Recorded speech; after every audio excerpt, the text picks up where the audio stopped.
Hey, screeners, how you doing? It's myself, the one AJ, Anthony Jordan. Farewell and adieu to you fair Spanish ladies. Come on, AJ. Sorry, lost me. Farewell and adieu, you ladies of Spain. Come on. Keep singing, bro. It's not me. Oh, we've received orders that we sail back to Boston. You could literally go from beginning. Nevermore shall we see you again. Come on, it's Quint's song from Jaws. Oh, bro, I hear you love the film. I've seen the film. That's fair enough. I suppose that's true.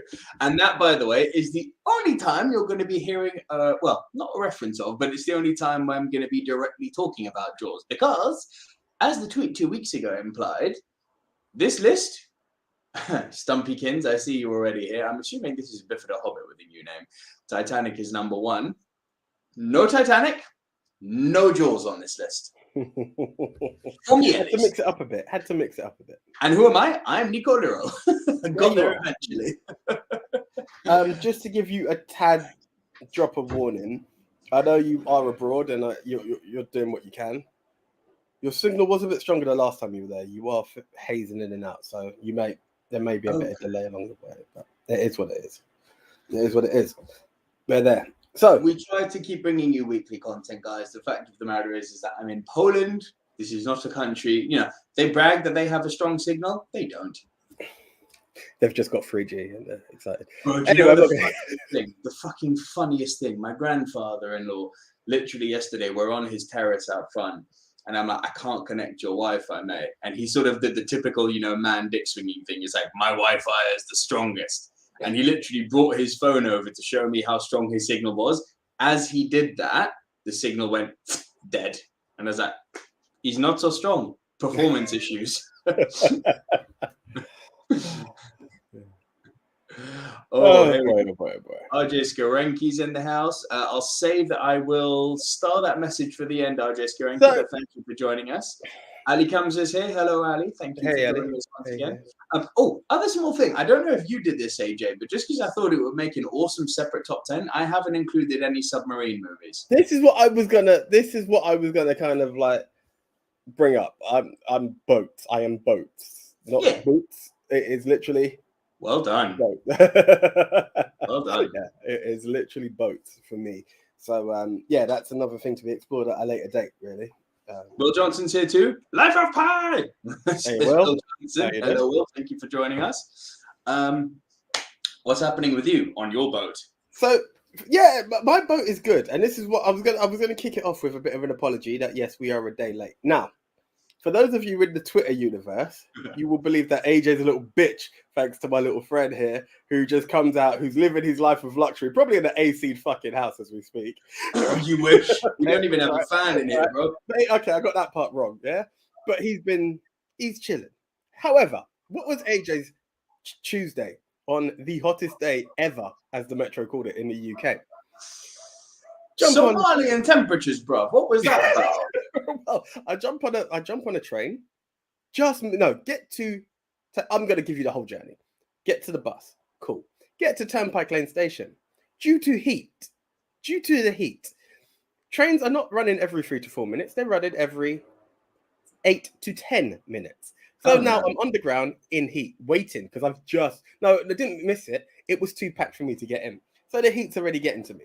I get there. I get 2 stops down. I get to Finsbury Park. I apologize for anyone who's not familiar with London or the UK because this is going to sound weird, but hey, it's not even a monopoly board. All sound proper exotic with all these names. Finsbury Park. Finsbury Park. It's, trust me, apart from Wireless Festival, it's not a park you want to be in. But anyway, so I get to Finsbury Park Station. I cross over. I get onto the Victoria line. At this point, because Green Park is a bit of a funny one, I'm like, I'm going to go to Oxford Circus. You don't want to do that dead long walk, huh? Yeah. I've found a route, but they close off that route at the moment. But they've now fixed the escalator, thank God. But we'll get there. So I'm like, I'm going to go Oxford Circus, cross over to the Bakerloo line, go to Embankment, get out.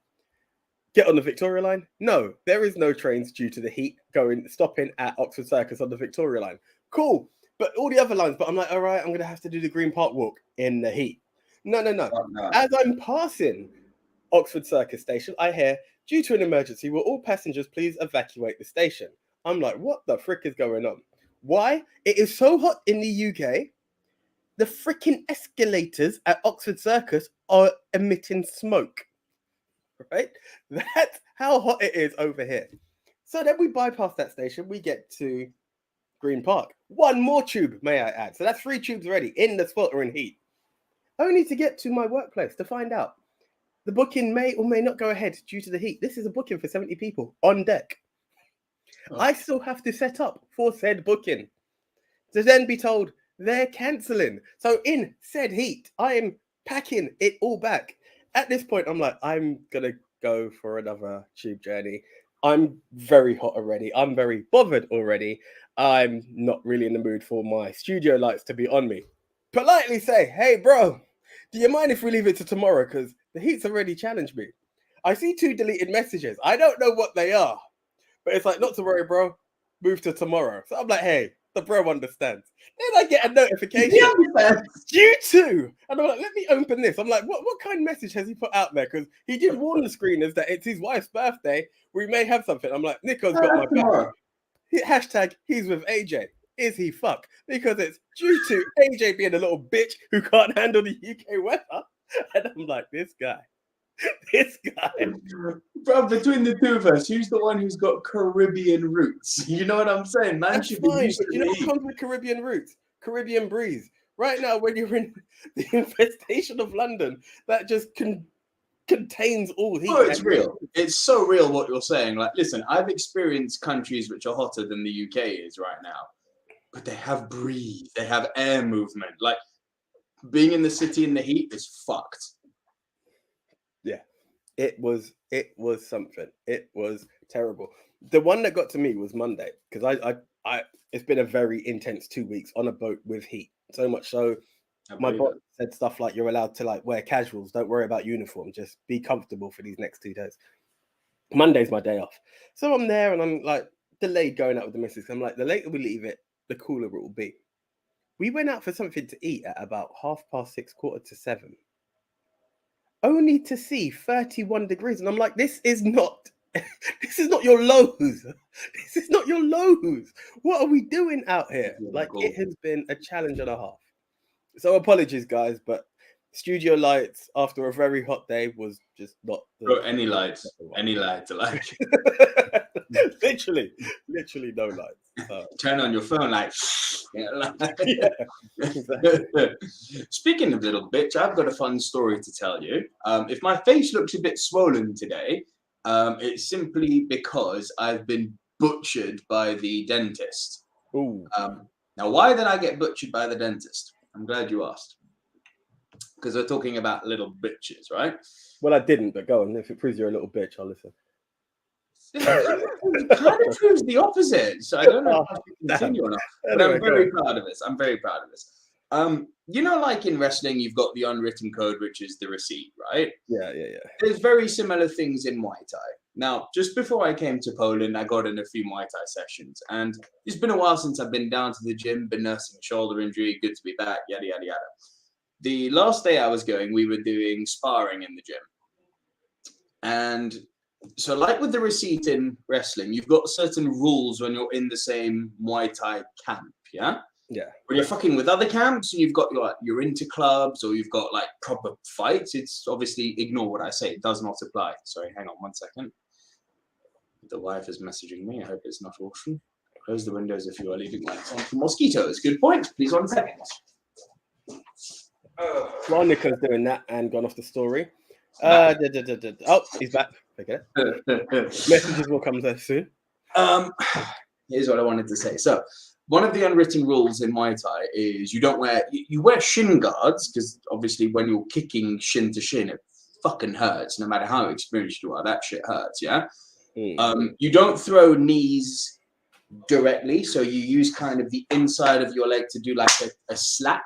So you'll never go knee into someone because obviously that can kill. Yeah. And you don't throw elbows. Yeah. No, for sure. For sure not. One of the other things you do is you don't wear head guards because the idea of sparring is you're not actually trying to knock each other out. You wear a gum shield, just, you know. Yeah. basic safety. You don't wear head guards because the idea is you're not trying to fuck each other up. Yeah. The other unspoken rule is that it's a given that people are going to have different experience levels. Yeah.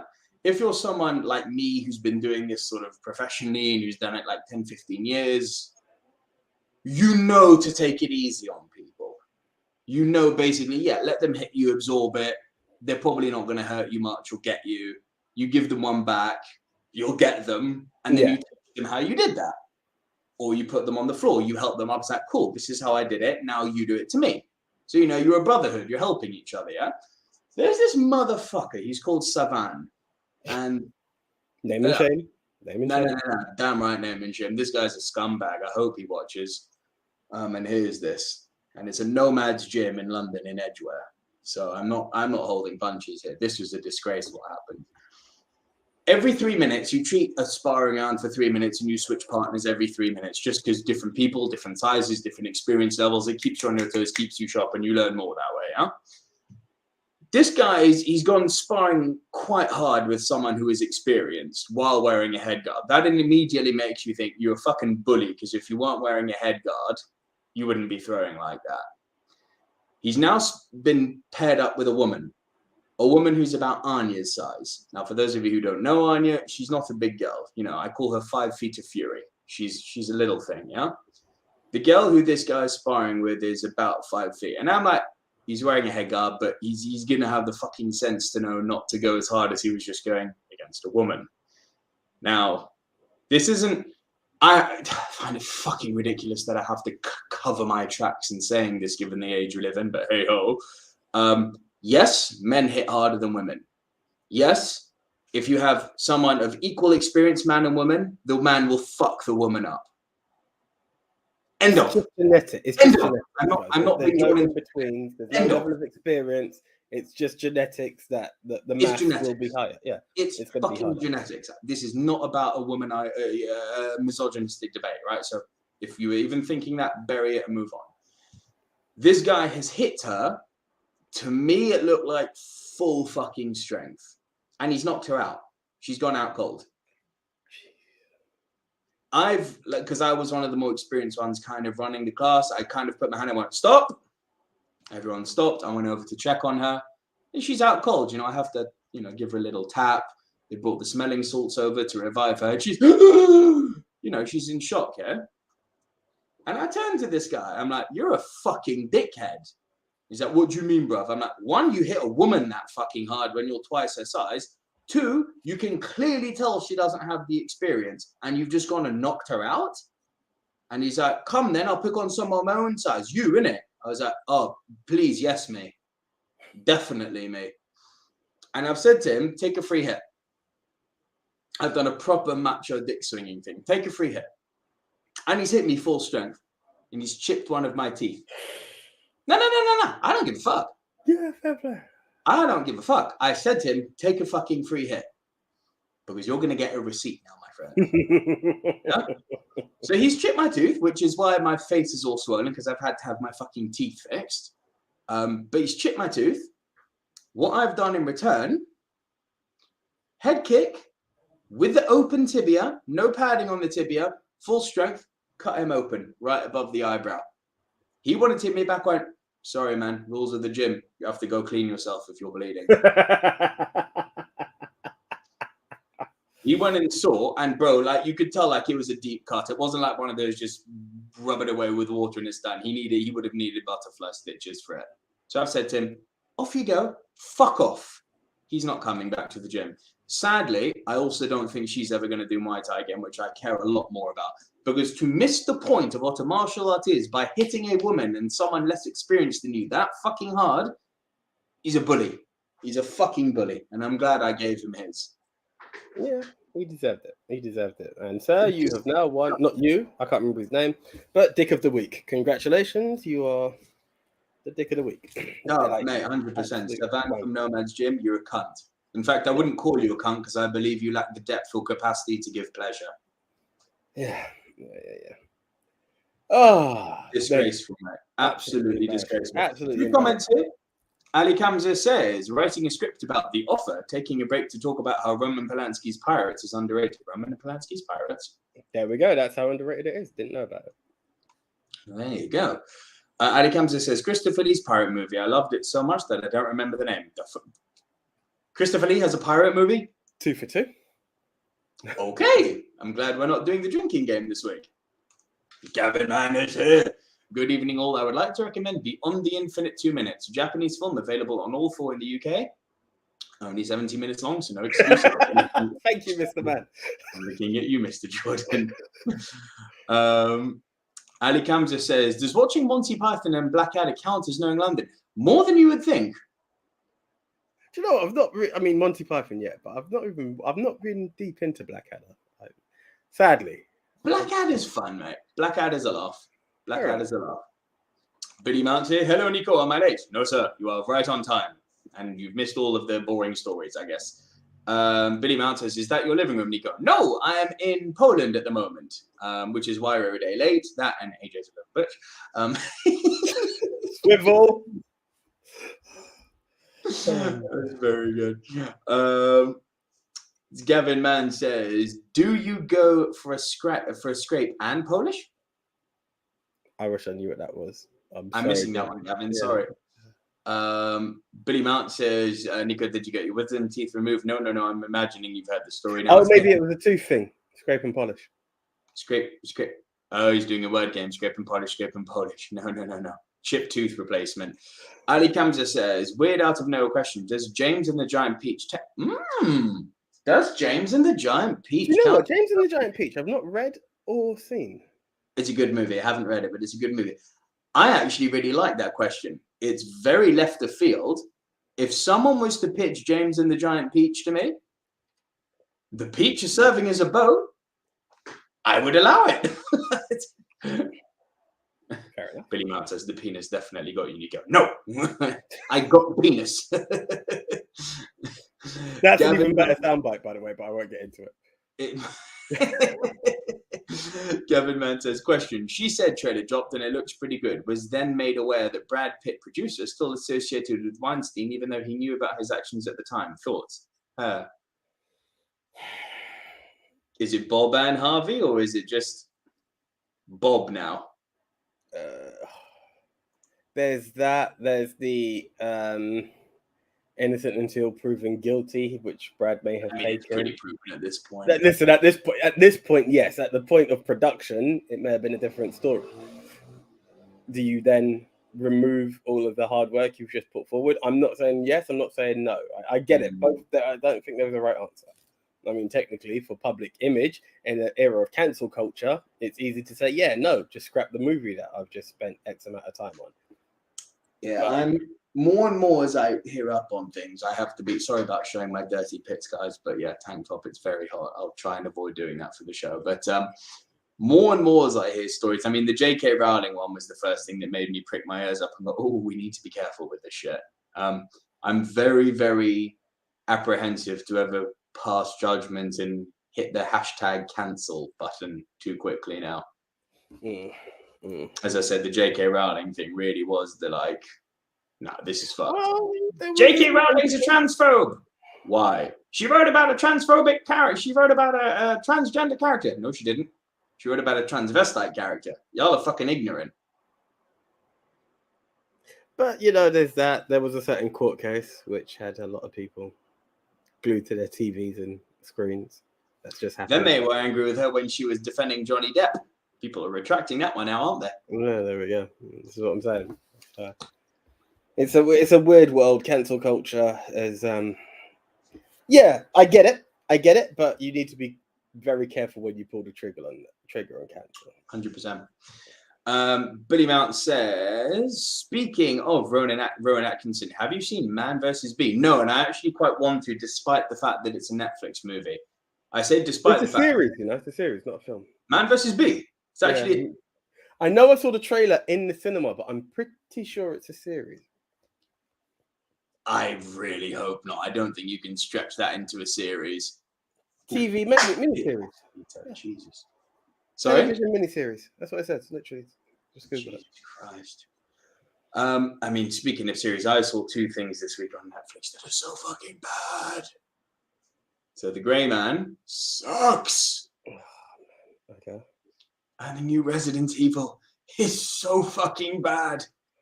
It's so bad. My Netflix is on a bit of a sabbatical at the moment. You're not missing out.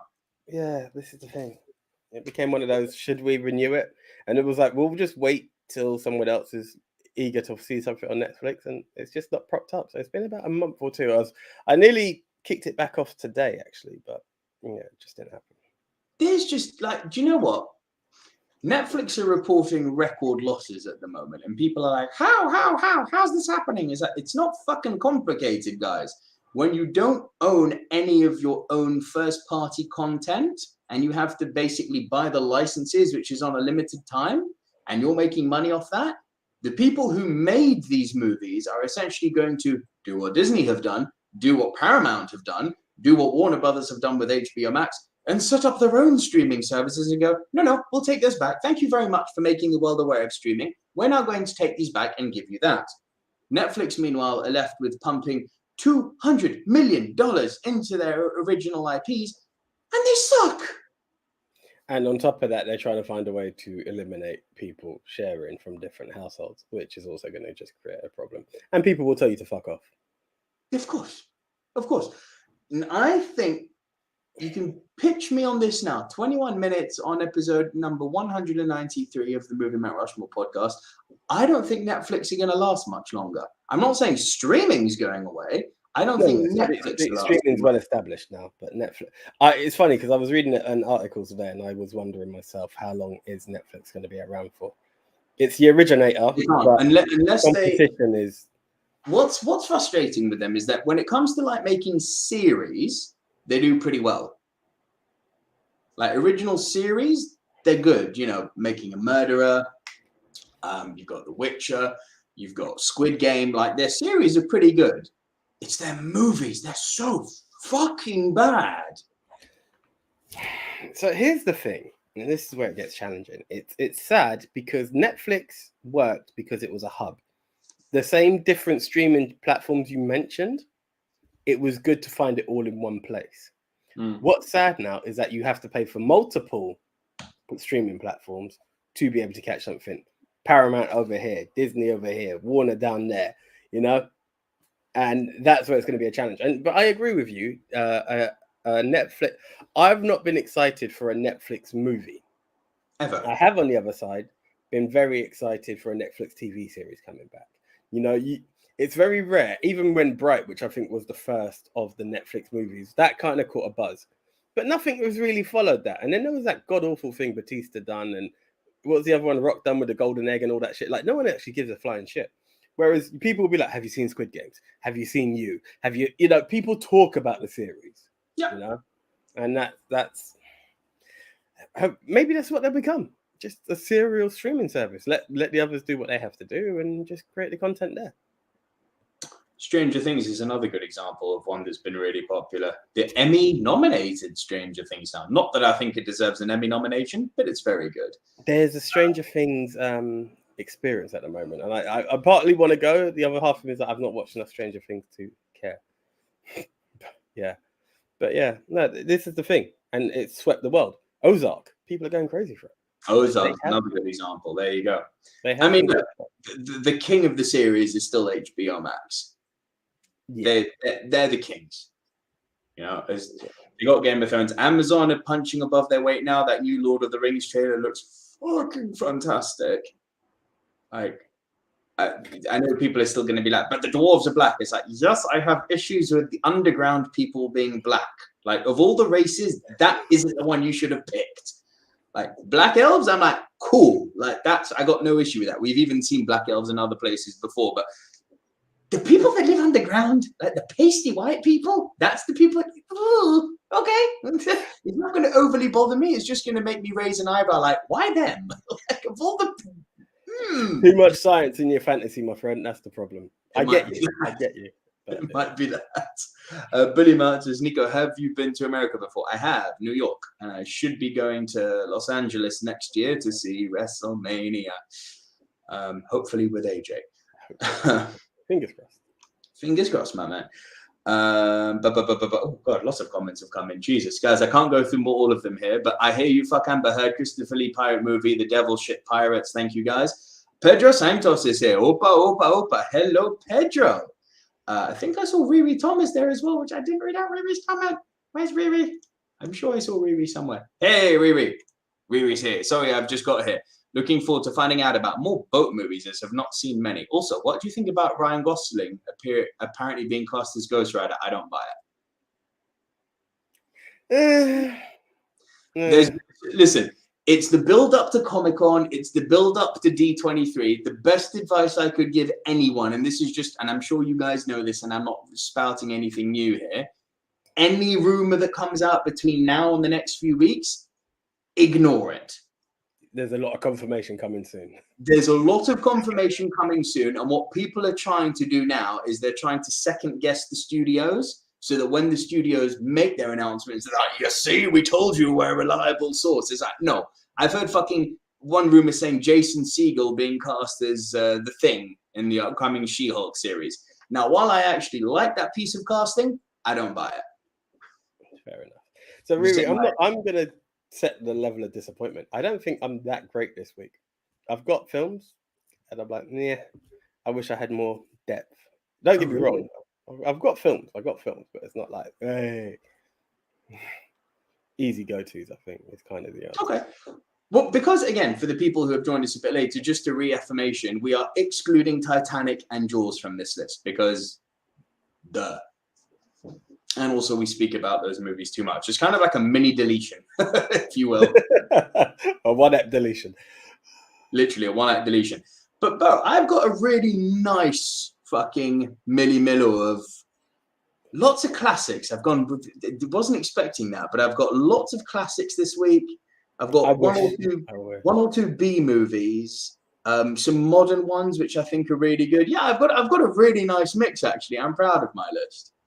There's one, like, I've gone for it, and I'm like, I'm sure there's a lot of time on a boat, and I'm just hoping people agree with me, because otherwise I'm kind of, well, I've got a backup in case, but yeah, I'm that weak this week. But hey, it is what it is. Kevin Man asking, did one of you guys have The Grey Man on your most anticipated list? Guilty. I did. We both did. Both of us. Fucking stupid us for actually believing a Netflix movie could be good. And don't pull Roma. Just Netflix bought the rights to Roma after it was made. They weren't involved with the production. They got nominated. That wasn't a Netflix movie. They distributed it. There's a big fucking difference. I think in some areas, Operation Mincemeat was also Netflix. I've not seen it, but like it had a cinema release. It's not Netflix, guys. Taki says, hello, Taki, by the way. Best thing Netflix ever had is The Last Dance. Yeah, the Michael Jordan series, right? That was good. Oh, cool. That was good. Pedro Santos says, special episode from LA next year? If my partner in crime wishes to join me, fuck yes. Wishes, yeah, because, yeah. Small $3,000 wish there. Yeah, of course I do. It's not cheap, but come on. It's 5 nights, it's a lot of wrestling, and it's fucking LA, brother. It's like the two things we love. Movies and wrestling in one place. Listen, I get it. But hey, we shall see. Pedro Santos says, I'm guessing AJ's got Anaconda on his list. Why are you doing AJ dirty like that? Maybe not. Okay. By the way, my friend, I'm not here to deny it. I'm just, It's you first this week, my friend. Oh, cool. Well, guess what? Here we go. Prediction concluded. Here it is. Bang. Oh, do you know what? Shit. Shall we tell people what the show's about before? It would be good. Oh, there we go. I'm getting all excited now.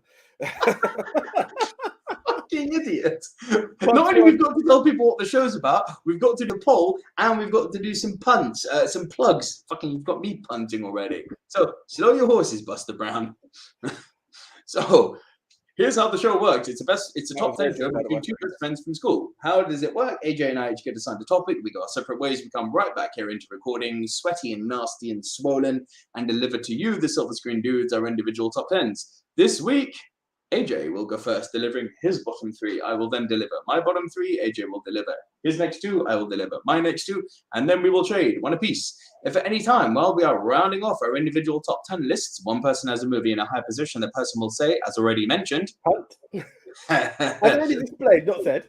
But yeah. Okay, yes, and we will punt and talk about that movie when we get to the high position. Jesus Christ, I'm swollen. The dentist has fucked me, bro. Once we have both rounded off our individual top 10 lists, we will create the Movie Mount Rushmore. These are the 4 quintessential, diverse, must-see movies of the genre, which this week is... Top 10 movies on a boat, excluding Titanic and Jaws. You got it. Right. So back to the prediction. Fulfilled. Prophecy fulfilled. No, still not. Bring it down. Yes, this is true. Sorry, this is heat. This is heat getting the best of me. I can't ever do another show on a Wednesday. Tuesdays only. Right, guys. So what happens after we, the Silver Screen Dudes, create the must-see? Do you know what? It's because I was called out. When you call me out, I get called out. I'm just, like when you call Marty McFly yellow. Like nobody calls me yellow. Like, I'm like, cool, you got it. So once we, Silver Screen Dudes, have had the ultimate challenge of creating the 4 must-see movies, the challenge gets even harder for you, the screeners. Why? Because you guys will have to head on over to at Movie MT Rushmore, but more importantly, at Movie Polls for You, because good old JT from We Love Movies will be posting the poll of our 4 films. And it's at that point that you will get to choose not 4, not 3, not 2, but 1. Yes, you get to crown 1 film to be the best of the best of the best, El Capitan, El Numero Uno. And to quote Highlander, in the end, there can be only 1. So last week our topic was the top actor injuries you see in the movie. And our contenders were? Our contenders were Jim Caviezel being flailed in Passion of the Christ, Stallone literally breaking his ribs in First Blood, Tom Cruise breaking his ankle in Mission Impossible 6, not 7, and Jackie Chan nearly killing himself in Police Story. Amongst many other films. Right. I'm going to go, and I think it's quite unfortunate because the guy went through a shit ton of pain, not that any of the others didn't. Jim Caviezel, because I don't know how many people are aware of the injury. No, sir. Yeah. Fuck. Stallone. No, sir. This is absolutely terrible. Tom Cruise. No, sir. People shut on Jackie. That's disrespect. It is disrespect, isn't it? Do you know when you're going like, no, they didn't do that. They didn't do that. Okay, you shut on Jackie. Jackie Chan came in at 4 with 18%. It's not fucking...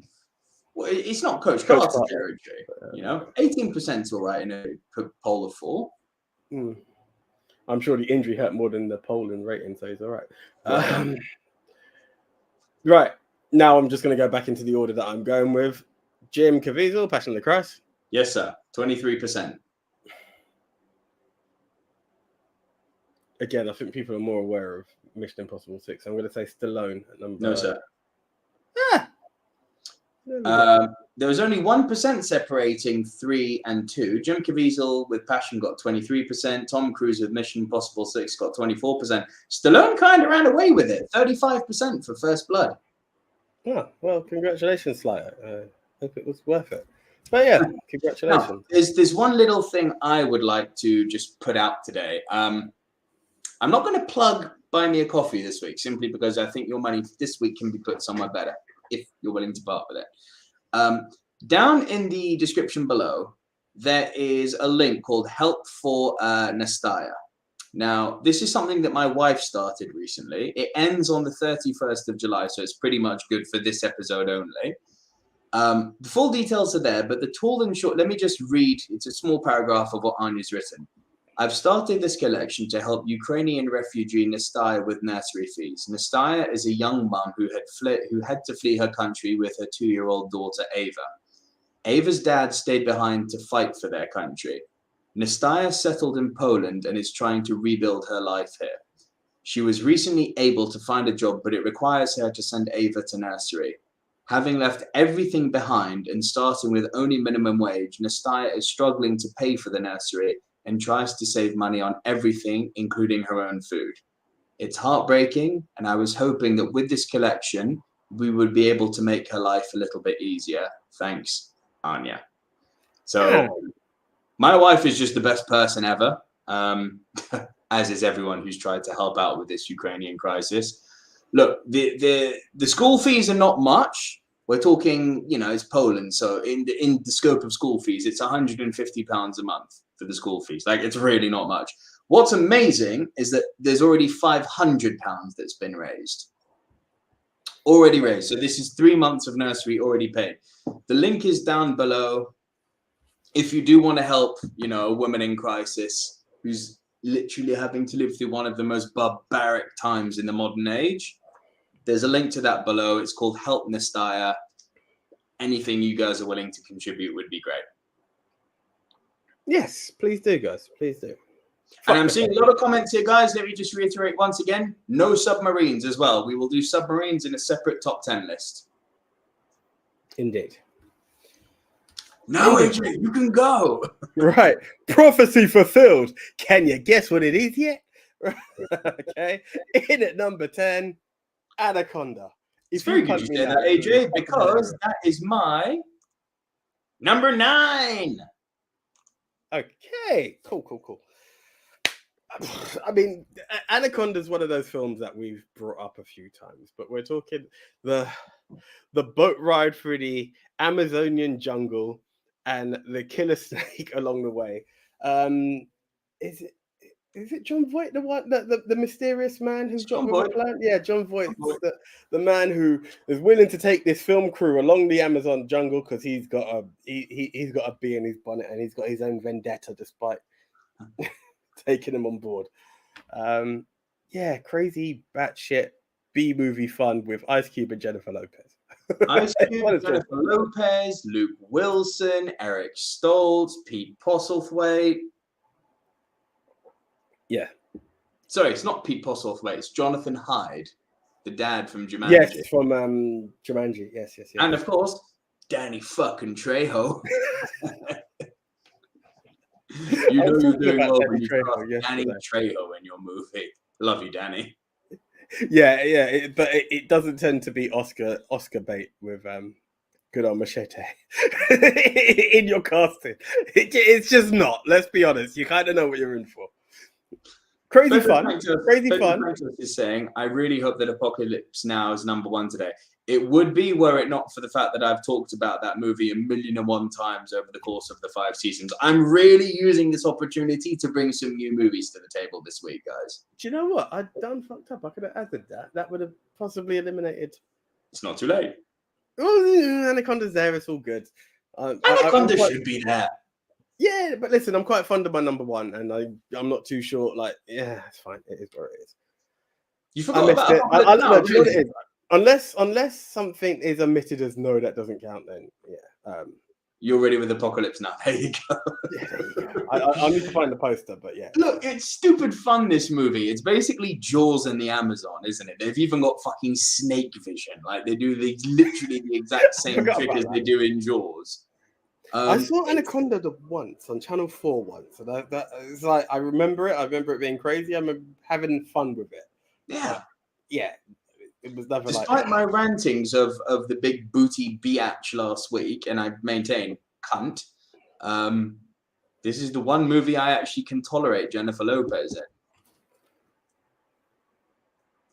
I feel like I have another J-Lo film that wasn't too bad, but I was kind of getting into Hustle, but once we finished the Hustle episode, where I left it is where it stayed. It's just the nature of the podcast, guys. There's no time to go back. You noticed that last week. But no, I have a lot of fun with this movie. It's about a film crew. They go deep into the Amazon looking for a native tribe called the Shiri Shama. Nice pull there. And yeah, they start being systematically picked off by this giant fucking anaconda. It's as simple as that. Yeah. There's no more depth to it than that. Cool. Right. In at number 9 for me, I'm not sure if you've mentioned this before. Someone's mentioned it to me, and I cannot remember for the life of me who it was. Some places know it as The Boat That Rocked. Others know it as Pirate Radio. What is this? Definitely not wasn't you. It wasn't you. So this has Kenneth Branagh. It also has a string. Why am I blanking on his name? Philip Seymour Hoffman, and a load of English actors along the way. We've got what's the guy who sang the Christmas song at Love Actually? Why is he blanking from me? Night. Yeah, Bill Nye, and sorry, I'm legit blanking, guys. Wednesdays are not kind to AJ. No, time is not kind to AJ at the moment. If you knew how tired AJ was, it's unbelievable. But Reese Ifans, that's it. I don't even need to open this. So it's literally Spider-Man, bro. Come on, bro. It doesn't matter right now. Yeah, there's no death taxes in comic books today, so it's like I did try. I was like, I wonder if Aquaman has a boat, but I didn't even watch it. But yeah. So it's actually it's actually the story of a pirate radio, which is just in the middle of the sea, and it transmits to the UK. So sorry, that was really funny. In the middle of that. I was going to say the river, and I'm like, no, it's not in the middle of the Thames. It is in the sea. Yeah, it's in the middle of the sea, and it just transmits to the UK. And people all over the UK in the 60s were tuning into this pirate radio station who were playing like pop and rock music. It was quite interesting as a film. It's dubbed as a comedy drama. You know, when they advertise something as a comedy drama, you're only going to get one or the other. And I felt more drama. Like it wasn't mega drama, but it wasn't overly funny either. Dramedy is a very fucking fine line to tread. There's only one director working today that I think does it perfectly, and that's Taika Waititi. Yeah.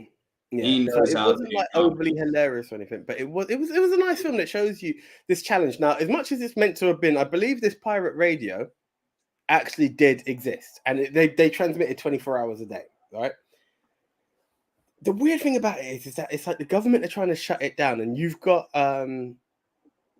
Kenneth Branagh, who's got this guy who is also who's also in another boat movie. I don't even know his name, so I can't mention him.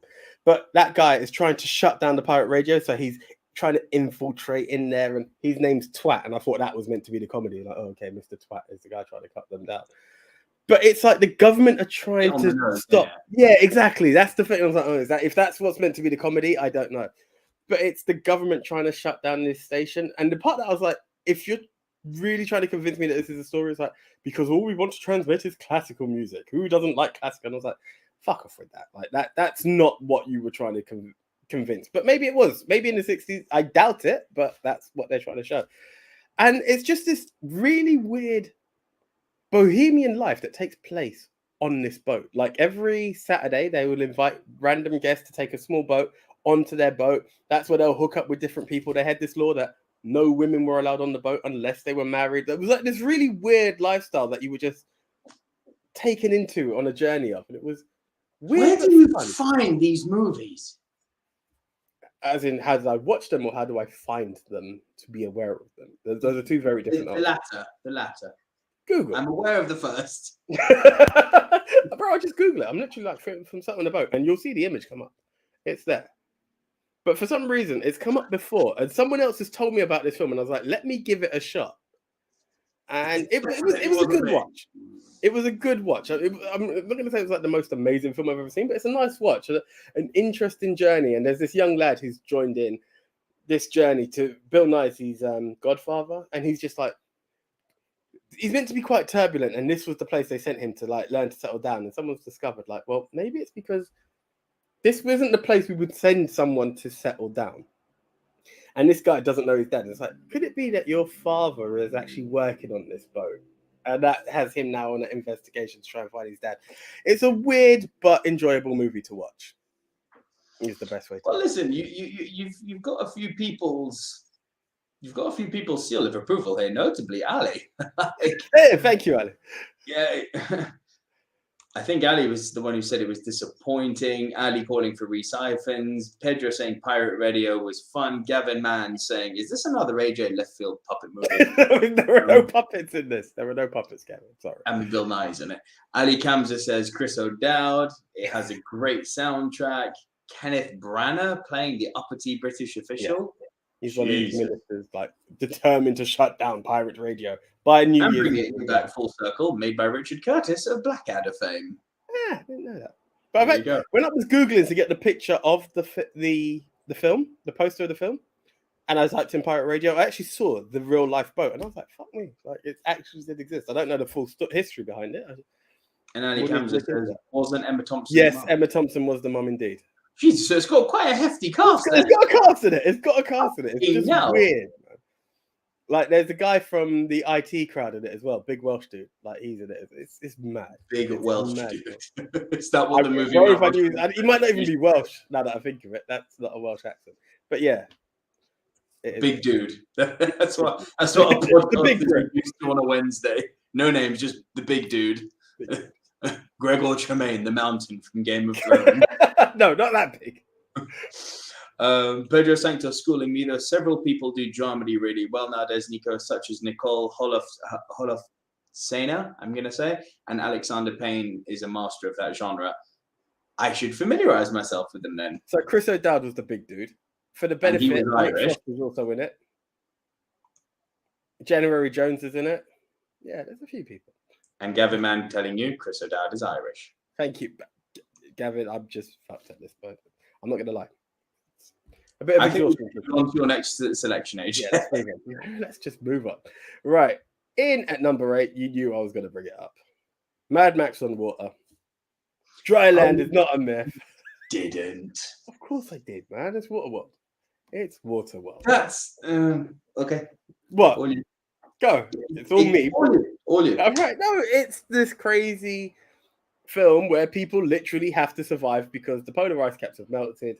So man now lives exactly on boats. There's no land, and there was this belief that they can find it. You've got Dennis Hopper as the crazy villain, and Kevin Costner as version 1 of the Deep from The Boys, because he's half man, half fish at some point, and he's the one who's helping Jean Triplehorn and the young lady who's isn't she just? Oh yeah, she caught a lot of attention. Jean Triplehorny, oh my word, she caught a lot of attention in this film. But it's just mad craziness. Like the same way you can have Anaconda as a bit of crazy fun, this is my water crazy fun. As much as I had Anaconda in there as well, I will forever defend Waterworld as a film that just was batshit crazy. That I was like, this is fun. I love it. Listen, I've got 1 or 2 entries on this list, Anaconda being one of them, which we've already mentioned, which is stupid, and I've got another one which is dumb fun. I've got no issue with dumb fun. You have an issue with Kevin Costner.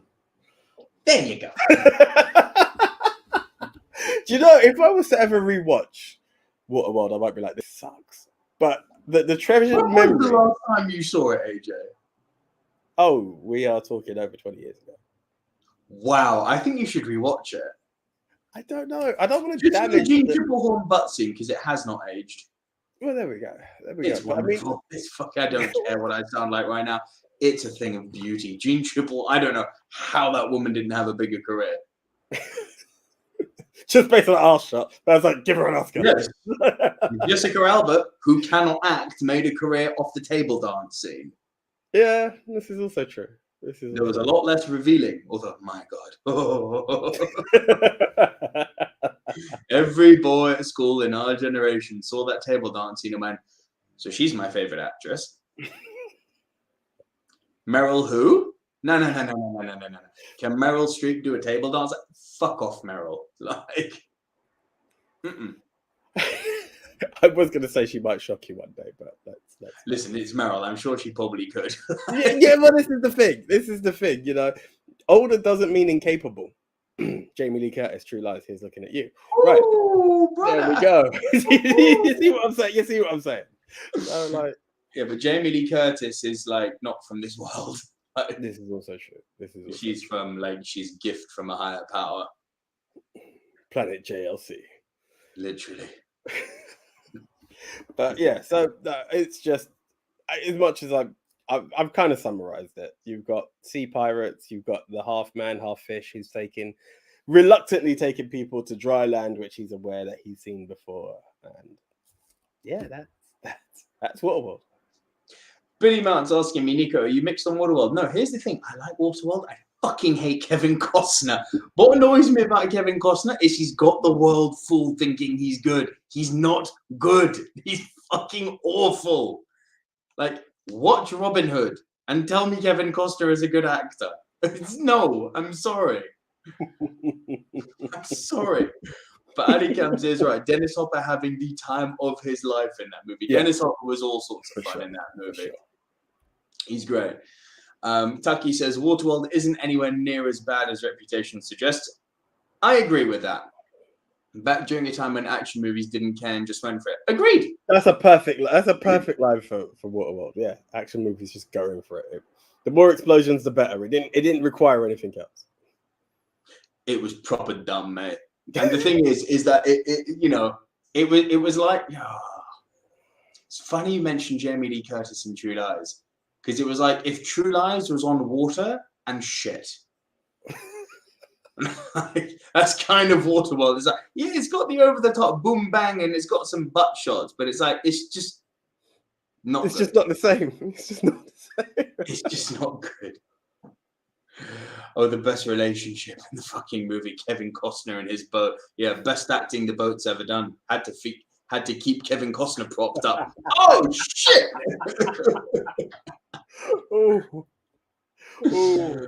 Oh. Movie Mount says, I don't know how Costner could still have a bigger career before this and The Postman ruined his career. The fact that he's still acting scares me. Scares me. Leave him alone. He was a good Pa Kent. To your credit, he actually was a good Pa Kent. He was. I especially like the part where he disappeared from the screen. Stop being such an ass. It's true, though. It's true, though. Big Ali comes and says Jamie Lee Curtis and Everything Everywhere All at Once is a chef's kiss. Yes, it is. Yes, it is. It is a big chef's kiss. Jamie Lee Curtis in Trading Places is a chef's kiss. Billy Mount Nico, speaking of Jamie Lee Curtis, what do you think of the Halloween Ends trailer? Absolutely pumped for it. I haven't seen any of these new Halloween movies, much to my detriment, because I've actually heard they're fucking good. So I need to get on that train. I really do need to get on that train. Yeah. Anyway, so that was your bottom three, yes? Yes, sir. All right. My number 10, I'm going to go old school. And it's 10. People are going to be like, how is a classic that low? Well, it stayed a classic, if you see what I mean. It's aged horribly. But it still has its place in cinema history. I hope I've got this right. I'm going with the Poseidon Adventure. Hello, wife. On Disney Plus, right? It is on Disney Plus. Yeah, I fucked up and missed that one. Oh my God, Anya's on screen for the first time. Hi, Anya. Yeah. You all just saw my wife. Hi, can I have a kiss? Yeah. I don't want a kiss on camera. Okay, fine. Worth a try. Yeah, look, Poseidon. Oh, by the way, I did your help NASTYA. NASTYA. Yes, I've done that. Shout out for you. Thank you. Say thank you, everyone. Thank you, everyone. Now, who's your daddy?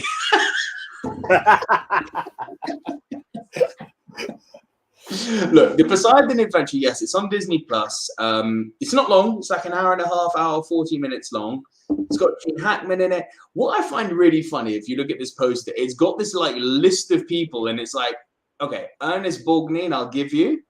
But the other one, and Leslie Nielsen, of course, I'll give you. But the other ones, it's like, stop trying to make out that this is an ensemble movie. It's not. One of them, it sounds so bad, but she looks like the annoying neighbor from Bewitched. Like, I can't actually tell you. The annoying neighbor from Bewitched. Is it? Okay, well, there you go. Look, it's very simple in premise, the movie. It's this, it's a ship that, does the Titanic and sinks. Now, what's interesting is that it's this rogue wave that hits the ship, yeah? And so the ship's essentially hull up. The top of the ship is, if you imagine this is the water, this is the bottom of the ship above water, the bottom of the ship is underneath the water. So what's cool about the movie is the sets, because essentially the actors are acting in upside down rooms.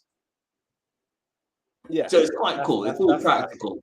It's cool. They're acting in upside down rooms, and the idea is they're having to try and escape the ship somehow, try and make it into the hull and try and break through, because the hull, there's a part of the hull towards the propellers which is weak, which is where water goes through normally. Some people make it, some people don't. The way that people make it and don't is interesting. The part that has aged horribly, and I mean horribly, AJ, is the actual disaster.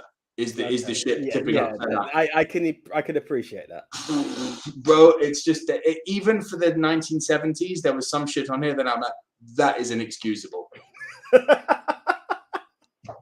No, but really, it was like there was like this is real. I'm not lying here. For reasons beyond understanding, some chairs and tables stayed glued to the ceiling while others fell.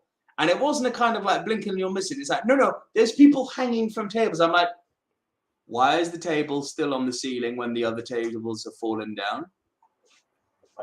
That doesn't make sense. And the way that they did the animation for the people like falling from like, top to bottom or bottom to top, depending on which way you look at it.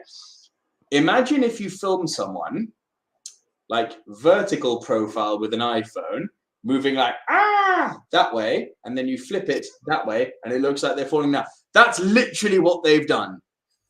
No, what you're doing is in the movie. So you've got literally people, it happens like this. It's fucking awful. And listen, I know Gene Hackman's in this. I know this is meant to be like a seminal disaster movie. There is some shit in here that is unforgivable. Like, for the 70s. Even for the 70s, it is unforgivable. That's what I'm saying. For the 70s, it's not as old as it sounds. As much as there's a lot of shit that's what you think is 30 years old compared to what it really is. Like the 70s, yeah, it should have some shit on point, man. But Star Wars came out a few years later. No, just from some fucking perspective. Jaws fucking, was in and around then. It's like there is some inexcusable shit in this movie. But interestingly, once the disasters happen, it gets interesting again. It's a bit of a slow burn considering it doesn't have that much to deliver, which is why it's my number 10. But for the cinephiles out there who want to see an old Gene Hackman disaster movie, it's on Disney Plus. Go give it a watch. You could do a lot worse. Disney Plus UK. I always want to get Disney Plus UK. Thank you, sir. Stuff are so different across the the seas. Hello, Anya, says Gavin. And Pedro Santos says, how about the Poseidon remake with Dennis Quaid? Did not care for that either. As far as I'm concerned... So I was aware that there was a Poseidon and this. It's the same film. It's a remake of it, yeah? Yeah, literally. Okay. Like for like. It's literally like if the modern day Lion King was a remake for the animated Lion King. It's like that. It's nearly shot for shot. Just with people falling properly this time. Billy Mount says, is this available on the Disney Plus in the US? Couldn't tell you that, Billy. It should be, but not guaranteed. Gavin Mann says, when the boat starts to capsize in Titanic, they put the actors on flat trolleys to make it look like they were sliding down the deck. Yes, see, now that's cool. That's a good bit of ingenuity there. Like that. But yeah, all of this talk about, the Poseidon remake, the Poseidon Adventure. I'm like, I've seen both of them. I'm still to see anything good. Ooh, that's unfortunate.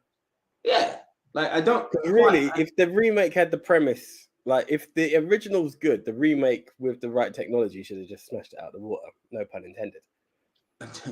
Very good. It did not. It did not. So yeah, Anaconda was my number 9. My number 8. I don't know if this is a punt or not. I'm only guessing punt based on the fact that we spoke the other day and you mentioned this movie. And it's one I've seen. It's my number 8. Russell Crowe, Master and Commander, The Far Side of the World. So do you know the funny thing about this film? It's not a punt. Okay. Yeah? Now, I've seen this film, or parts of this film, and I know I've brought it up in previous pods, right? I tried to watch this film, and if I'm honest, it felt like the cure to penicillin. I just could not get into it. I couldn't get into it.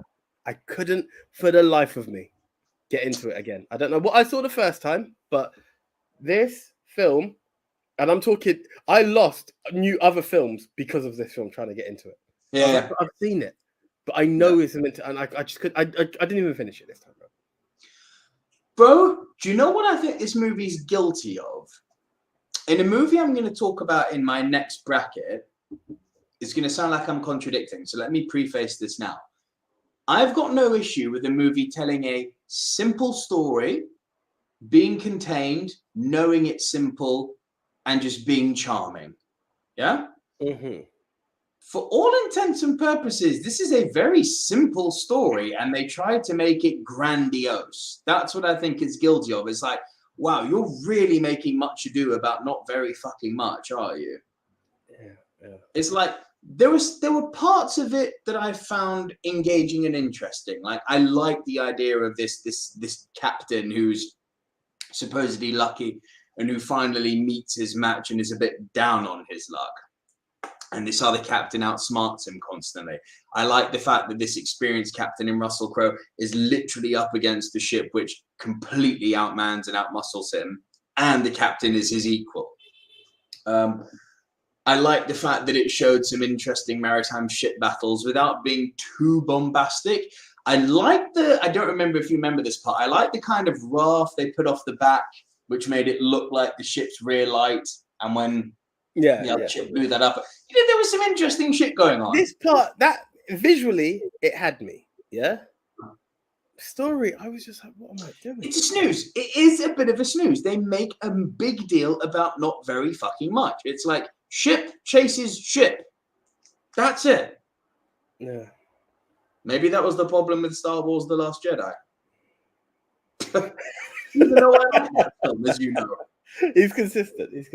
There we go. Look, I like Russell Crowe. I always like Russell Crowe. I think, and I mean this, I think if Daniel Day-Lewis hadn't been alive for the last 20 years, people would be talking about Russell Crowe as the finest actor on the planet. I genuinely believe that. There are parts of Russell Crowe I like. There are other films he cheeses me off. Oh, for sure. Maybe, possibly, but I'm just like, yeah. Sure.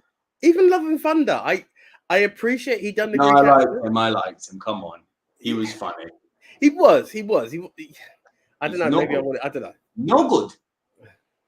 He made me laugh in Thor: Love and Thunder. He's an old fat man now, and he was owning that. Like, come on. I get that. Don't get me wrong. Everything he done well. I don't know. Maybe because it's Russell Crowe, I expected more. I don't know. It's weird. Do you get what I'm saying? Like, as a standard role, it was great. But because it's him, I maybe giving too much estimation. I don't know. But yeah. Ali Kamza says that's a great movie. I love the atmosphere of it. Pedro Santos says Master and Commander was great. Gavin Mann says since boats and dinosaurs aren't producing great lists, what about dinosaur? Oh fuck! You know there's going to be something like that. I mean, there is the final scenes of Jurassic World 2, but I don't think that's very good. Very good. Billy Mount says, Nico, there's also a made-for-TV Poseidon Adventure remake from 2005 with Steve Guttenberg. Now, I'd give that a try. Why not? I would definitely give that a try. Ali Kamza says, Master and Commander makes me sad that there aren't more historical boat movies. Keep watching, Ali. We've got some coming up. And what's all this hate on the Jeremy Irons? I love Jeremy Irons. Where did that come from? I didn't even hear you say Jeremy Irons. Where? How? What? Am I missing a joke, Ali? I'm really sorry. I get it because you said Crowe is the greatest actor of the modern era. Had it not been for Day-Lewis. Yeah. I stand by that. Jeremy Irons says, probably gets more preference. Sorry, AJ. Pedro Santos says, did you guys see Ridley Scott's White Squall? I love that movie. Not seen it. And you've not seen it. It's really good. Really, really, really, really good. It's kind of like Stand By Me on a boat. It's really, really good. It's really good. Didn't quite make the list though, Pedro. But I think I brought up White Squall once or twice. And again, I'm really trying to put movies in I haven't spoken about much. And Andy Kemser says, Crowe was really good in Cinderella Man, which not a lot of people talk about. Fucking fantastic film. Crowe is fantastic. I stand by that. But do you know what? Where Master and Commander lost me was with the ending. So spoilers, I apologize, but it's a 20-year-old movie now. By this point, you would have seen it. Seen Matilda yet? Sorry. Huh? Seen Matilda yet? I'll suck my own dick then, shall I? Can I talk about the ending then, sir? I mean, go for it. Yeah. You remember it, the ending or not? As I said, I wanted to watch it because it was one of those films that blurred, but it's not going to kill me to So they capture the French ship, obviously, and when he's going into the cabin to look for the captain to surrender, he comes into the doctor's room. The captain's dead, and the doctor introduces himself. I'm Doctor Vitili, Monsieur Capitaine. The captain, before he died, wanted me to present you with his sword, which is, a token of surrender. Yeah. So Crowe, he makes his first mate the captain of the other vessel, sends it on a mission, and then as he's back down with his doctor, played by fucking Vision, Paul Bettany. Crow's talking about how he met the other ship's daughter, and Bettany's like, it's not possible. He died months ago. And it's like, right, okay, so what is the big twist now that the captain's still alive?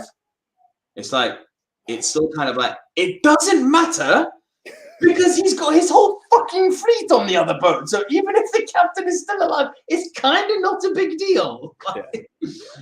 That's why I was like, you're making a big deal about not very much again. Yeah. Oh, surprise, motherfucker. Oh, surprise done. That, yeah.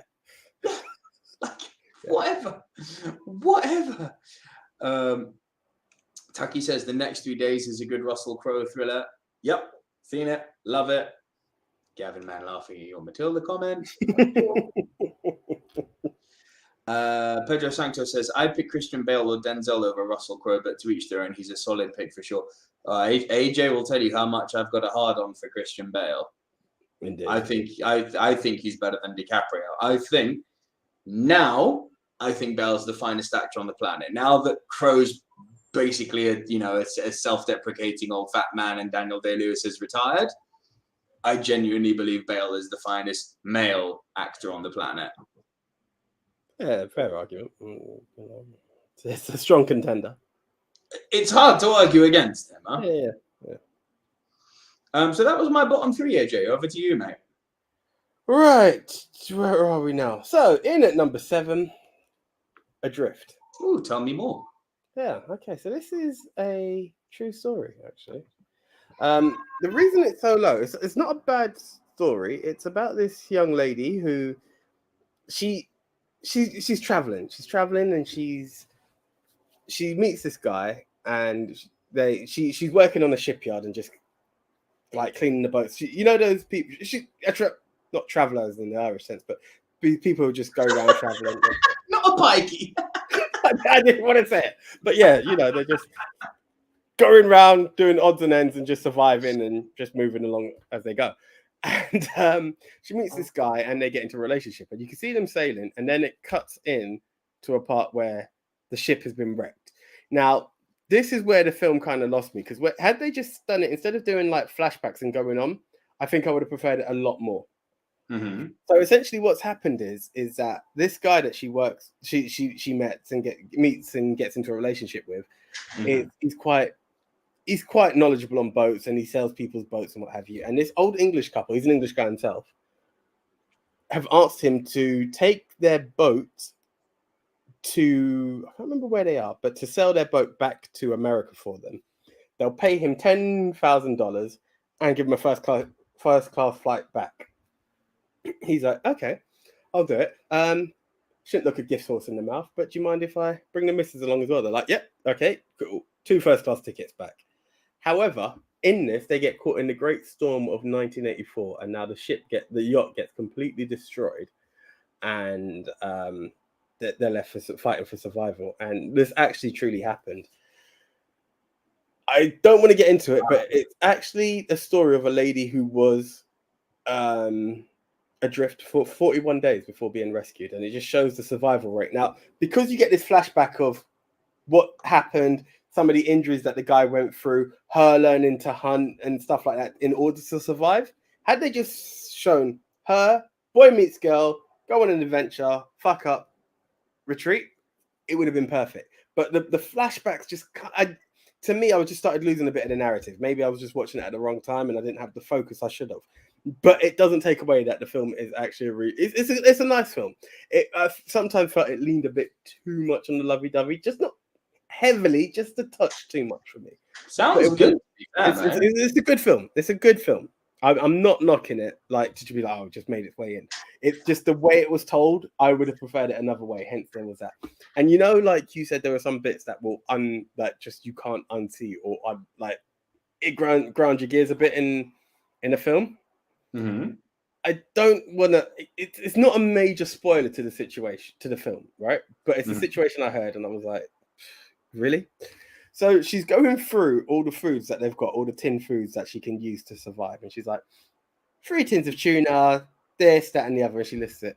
And then they were like, well, that's not enough to survive. And the boyfriend points over to like a grappling hook or harpoon, sorry. And he's like, well, there's lots of protein down in the sea. And her reaction was, I'm not putting anything through pain to survive. And I'm like, but you've just talked about 6 tins of tuna in a tin. The moral high ground is not exactly there, is it? I was just like, shut up. Like, I shouldn't, but it was just something I couldn't unhear. I was like, did she really just say that? But, you know, had she been a vegetarian and now forced to find protein, I would have, but it's a real life story, so I shouldn't nitpick that much. But it's a nice film. It's a solid film. It actually sounds quite good. Yeah. Actually sounds quite good.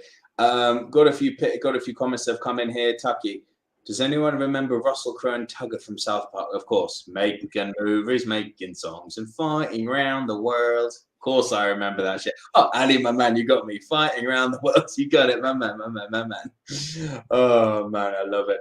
Ali Kamsa follows up and says, "The Drift is on my list. Haven't seen it yet." Nor me, Ali. That makes 2 of us. I'm gonna check that out. It's on Amazon Prime UK. Like, you can find it for Prime. No payment required. Let me risk a bit more light in here. It's a Lord of the Rings comment for all of you. My God, it's too hot. Ali Kamsa then asks, is Showboat on anyone's list, by the way? The 1936 version? No. No. AJ, your number 6, please. Oh yeah, 7 and 6. Losing track here. Wednesday. Bro. Right, here's one that I always bring up, and I'm always a bit hesitant because I'm not a big fan of the director. But Apocalypse Now. Life of Pi. So, as you know, I still haven't seen this, and I nearly watched it for this, but there were other movies I wanted to watch which took precedence. Bro, I get it. And this is one of those films, and I'm not here to say that you're gonna hate it or love it, and I do wonder if you will appreciate it, because some of the message can be a bit alchemist. You know, it's a bit of it has its hidden messages of, well, if you do this and what's that. It's life lessons taught in a boat of a young man who's sailing with his family. There's a shipwreck that happens, and the boat, the escape boat that he's on, happens to have him, a tiger, and I believe there's a bird that comes in after. So it's these little lessons of survival and lessons that were learned, and how he survived, and the lessons he learned of how to respect and treat each other along the way. You know, it's a sweet story. Of every Disney movie ever. It's not Disney. Am I right in saying this? I know every rock and tree and creature as a spirit. It's fucking Colors of the Wind, bro. Am I right in saying? Yeah, it's an Ang Lee film, but it's an Ang Lee film I will give time to. Yeah, it's a. Didn't need to consult the list. I could have told you that. You didn't need to consult the list. I just wanted to double check myself there before being like, bro, is it? But it was an interesting film. I appreciated the journey I was taken on with this film. You know, like you said, Master and Commander gave you a bit of a so what, who cares? They tried to give you this philosophical ending of, well, if it wasn't this and it was that, would you believe me even more? And it was like, okay, and that was it. But if my aunt had bollocks, she'd be my uncle. One of those kind of things. Or as Anya has quite rightfully said, not in this day and age.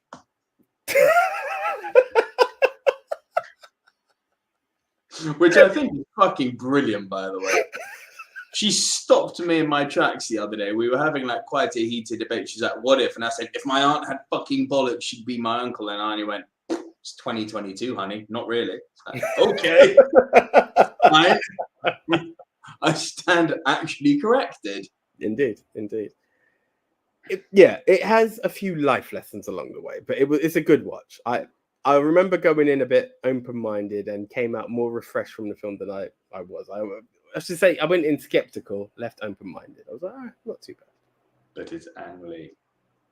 I know which evil I'm speaking of. Trust me. But going very, very light on this one, bro. Because I'm not sure if you're gonna enjoy it. You're like, let this list end, please. No. I'm talking about you appreciating this film. Like, I don't know if you. At first, I was like, he will appreciate it, but then the more today's the first time I've stopped and thought, will he though?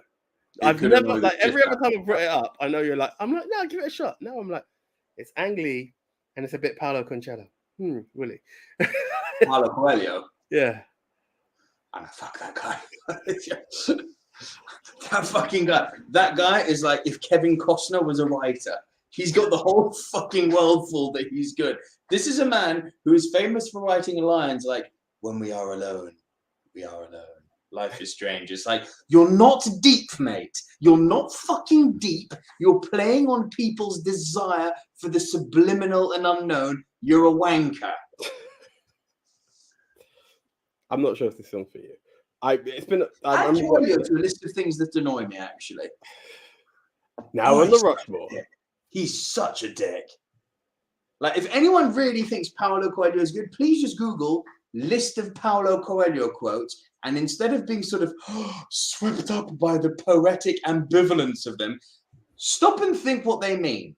And the answer 9 times out of 10 is fuck all. He's but you know what? Sometimes I feel organizing words in a certain way to make you think it's deep. It's not deep. But you know that there's a very basic line that I've heard and I've used it on people enough. Like when people are like, "Oh, I'm in a rut. I need to change it. I need life to change." And I'm not saying it's Paulo, but it's to change your life. You got to change your life. Like, stop doing it. You know, repeating the same thing over and over again is the definition of madness. That's some old Buddhist level shit, mate. If nothing changes, nothing changes. That was said by Theravadas back in the 15th fucking century. That's what I'm saying. Sometimes that's fine. But there's some. When we are alone, we are alone. Ooh. Shivers down my back with the depth of that one, Paulo. Wanker. He's such a knob, mate. Do I need to pull up a list of Paulo Coelho quotes just for us to have a laugh here? Like, really? If you wish to, by all means. I'm not saying No. I feel like I have a point to prove. I don't feel like we're on board. Go. I'll give you 5. I'll give you 5. 5 quotes, yeah? Yeah. Oh. Can I work a PT? While Nico's doing that, guys, please remember that you can click a link at the bottom of this page and you can support a young lady trying to make a difference despite the challenges that she's had to endure. So let's support a good cause. Let's let a lady create a career, get her child into childcare, and make a life while having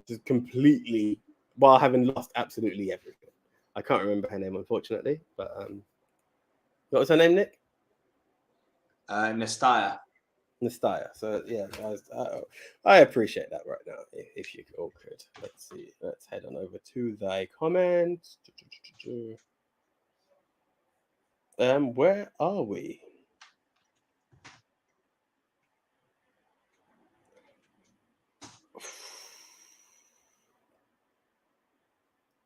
I feel there are way too many comments that I feel like I could be. There's too much here, AJ. I wouldn't know where to start. Pedro says, as a Brazilian, I've read some Paulo Coelho as a teenager and enjoyed it, but it stopped there. As a teenager, Paulo write some great, beautiful songs with a 70s Brazilian rock legend, Raul Seixas. Interesting. Ali Kamza says, I also hate Paulo Coelho, Nico. He's so pretentious and thinks he's changing the world. He's dumb man. Dumb man of literature. Okay. Mm-hmm. He's Kevin Costner of literature. Kevin, anyone who watches enough Rushmore knows what annoys Nico. Damn right. Love you, man. Billy says, I actually liked Ang Lee's Gemini Man. Oh, AJ, that's for you to enjoy that comment. The premise of Gemini Man was going to be absolutely freaking awesome. I was really excited. Don't call Chris. that would fucking. But like, it looked like a really exciting concept. The more the film went on, the more I absolutely despised it. I just was like, I just got bored. I wouldn't say despised. I just got bored. And by the end of it, I was like, oh, really? Is that how you ended? Billy Mann also said, sorry, guys, I'm going in reverse order because my machine just wasn't having it. Fuck yes is the answer to that. Do you think the MCU's Incredible Hulk... I'm going to complete it for the pod squad. Do you think the MCU's Incredible Hulk film is better than Ang Lee's Hulk movie? Yes. Now, here we go. Death, taxes, my and time to run. comic book movies. Now you got me. Now he's woken up. Break off the exhaustion. I'm back, baby. Right. I'm black, man. So anyway, here we go. Here we go. I remember in an era of Spider-Man coming out and a new wave of X-Men, Blade. We were like, there's a new wave.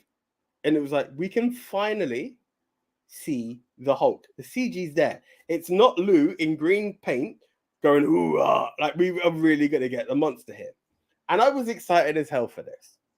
Then comes Ang Lee. And Ang Lee says something on Sky Movies. I remember having Sky Movies at the time and having this small interview while they're talking about the film. He's like, I don't want to make the Hulk the Hulk. What I'm going to do with this movie is make the Hulk a Greco-Roman tragedy. And at that point, all the warning signs came up. Like, what has this man just said? What has he just said? What are you doing? It's pure and simple. There are some formulas that do not need breaking. And the Hulk is one of them. Injection, mutation. Hulk dogs.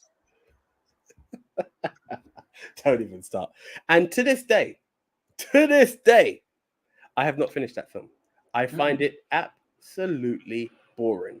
I have been tortured in trying to watch that film. I don't even know the runtime of the film, but it feels like 4 days long. It is absolutely ridiculous.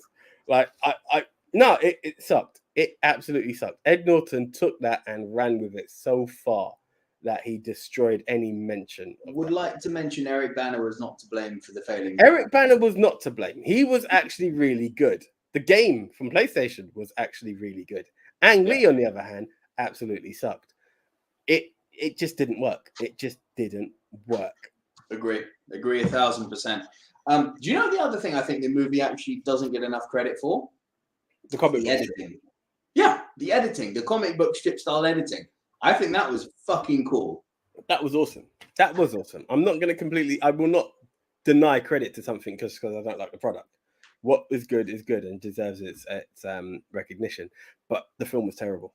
It was absolutely bad. There was nothing redeeming in it. I just feel the build up to him even becoming the Hulk. This whole build up of this child being injected. I'm not saying don't show it. I'm not saying take a different spin on it because you're entitled to. But it just felt like it went on forever. It took too long to get into Hulk mode, and that's what you're here to see. You know, it drained me. As I said, it felt like a 4-day long film. Well, bro, I hear that. Gavin Mann is asking, did anyone have any older films? The Long Ships and Jason and the Argonauts are pretty decent. So I'm a dickhead for forgetting Jason and the Argonauts. Dang. Shit. But I've got some good old films coming up now, Gavin. So stay tuned. So we've done your number 6, right, AJ? Yes. Are you doing the Paolo quotes or are we leaving it there? No. I literally wouldn't know which one to pick. They're that fucking. There's too many bad ones. In at number 7 for me. So I mentioned that I had one other kind of quote unquote terrible film, in the vein of Anaconda. You mentioned, what was it before? What it was?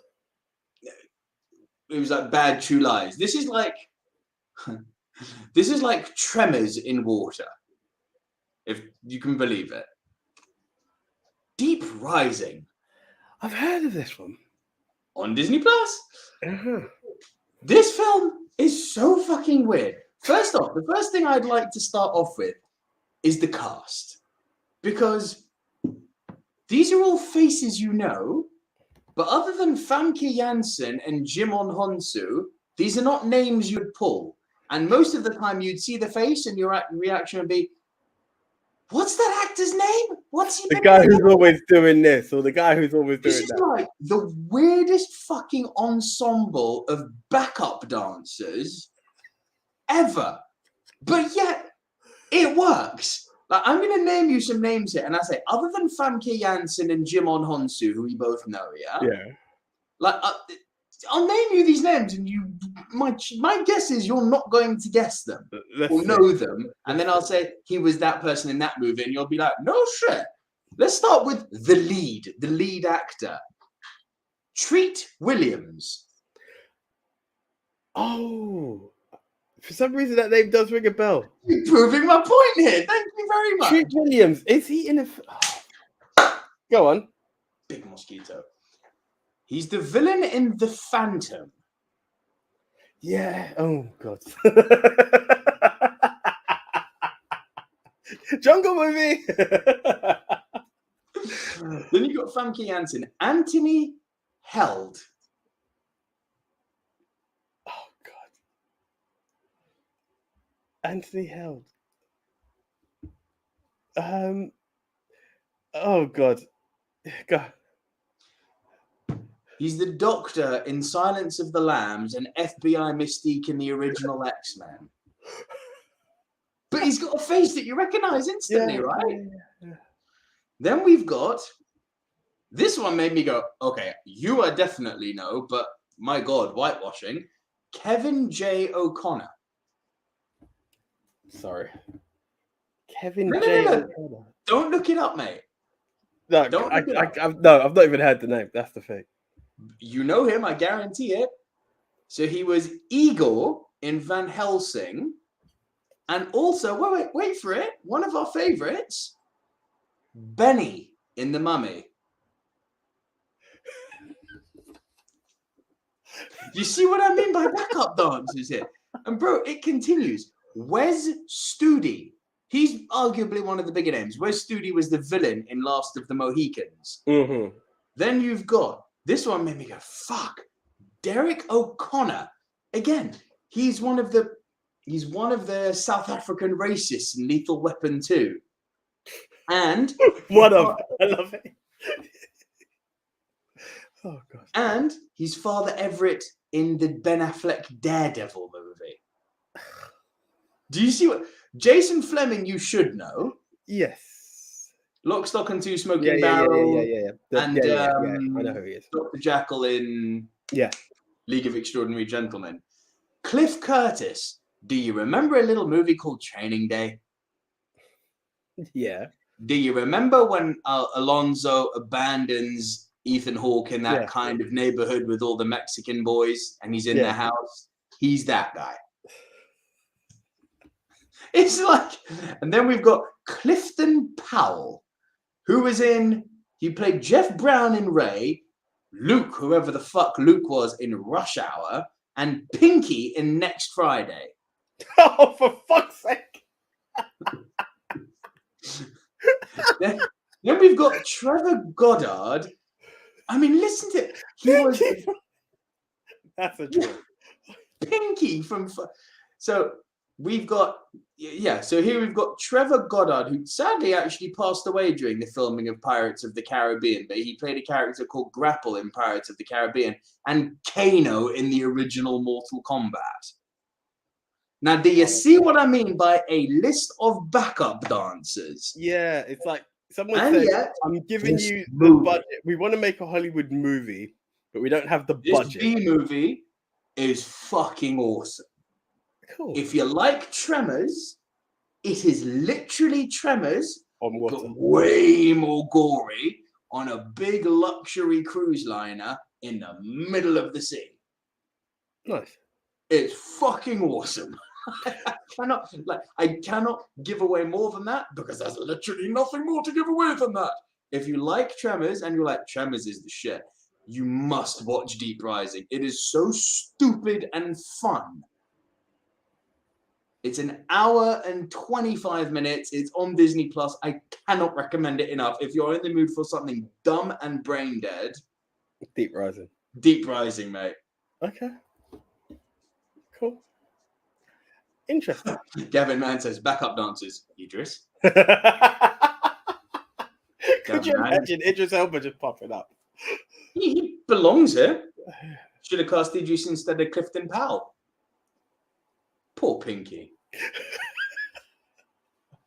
Tucky says Deep Rising scared the shit out of me as a kid. It's definitely got some fucking scares in it. That's the thing. I was like, what the fuck am I watching? Why is this on Disney Plus?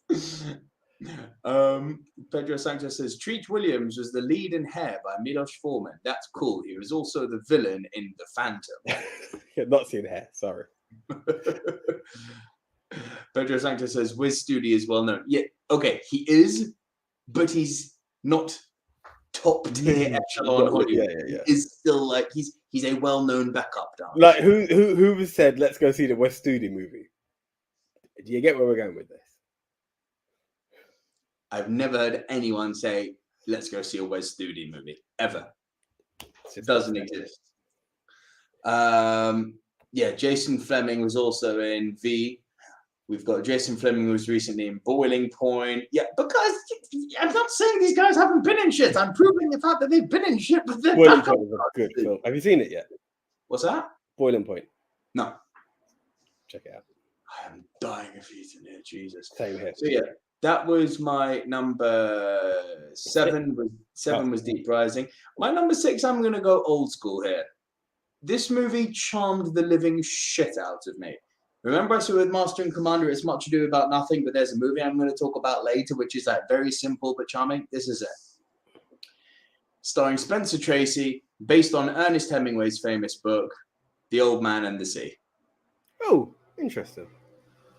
Bro, it's basically a book come movie. Like 80% of this movie is voiceover narration, which is from the original fucking book.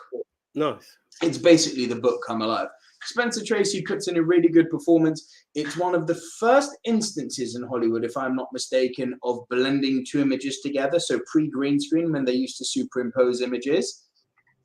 So all the things of him fishing and hunting out to sea, they've used real footage with him superimposed on the foreground to make, and it looks good. Like, it looks very good. But the story is really simple. You've got this old man called Santiago living in Havana, Cuba, and he's a fisherman, and he's been 84 days. He's a marlin fisherman, so you know the big spearfish, sailfish, and he's been 84 days without catching anything. And on the 85th day, he finally reels in, I mean, a marlin the likes of which you would not fucking believe. Like, you know, fishermen say that big, it was that big. And the movie is essentially his battle, a 4-day-long battle, as you know, a kind of mano-a-mano, very, very lightly downplayed battle between man and beast as the fish drags him further out to sea. He eventually catches the fish. Then on the way back, you know, the fish being injured, leaking into the sea, the sharks come at it, right? And they essentially devour the fish before he has a chance to get back to land.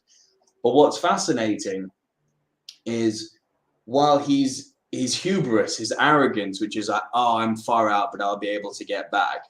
And, you know, the whale of a tale, the fisherman's story of catching this great fish, then coming to live with regret about the fact that, yeah, I should have known that if going this far out, I'd never be able to get you back, which kind of makes the catch not worth it, which basically means I've taken your life for no reason here. And he has this crazy regret about essentially letting his arrogance and pride, which until this point had been buried and dead because he's an old man, come alive again. There's all sorts of weird, wonderful shit going on with this movie. It's very simple. It's very condensed.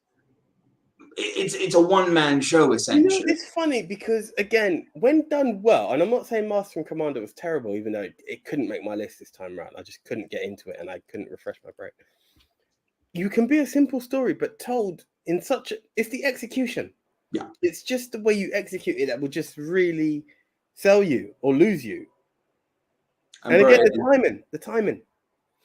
You said it's short and sweet. Like, it's short and sweet. It's an hour and a half, hour 40 minutes.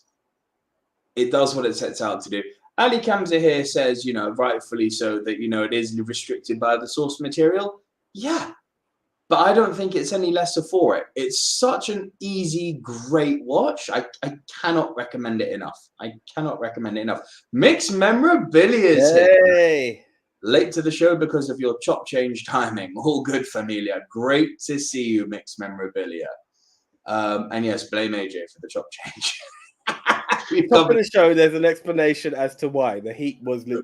The heat got me. Like, it's getting me now. I had fucking clean hair when this show started. Oh boy. I'm scared to take off this shirt, man. I can feel Bro, it is like I am fucking sweating buckets here. I'm bad here. I can only imagine what London's like. Right, so that was our bottom 5. AJ, right, your number 5, please. Right, so number 5. This is the one that it's not entirely on a boat, so I feel like it's a bit of a cheater. It is what it is. It features boats though. Dunkirk. Fair enough. So yeah, it was one of those that I was like, I'll be honest, I was even like, does it qualify? And I was skimming through Amazon watching. I'm like, no, they're on a boat. There's enough. There are 2 different boats going on. Like we could work with. There's a lot of different boats going on. There's a lot of different boats, but I mean, there's 2 stories going on where you can really tell the narration.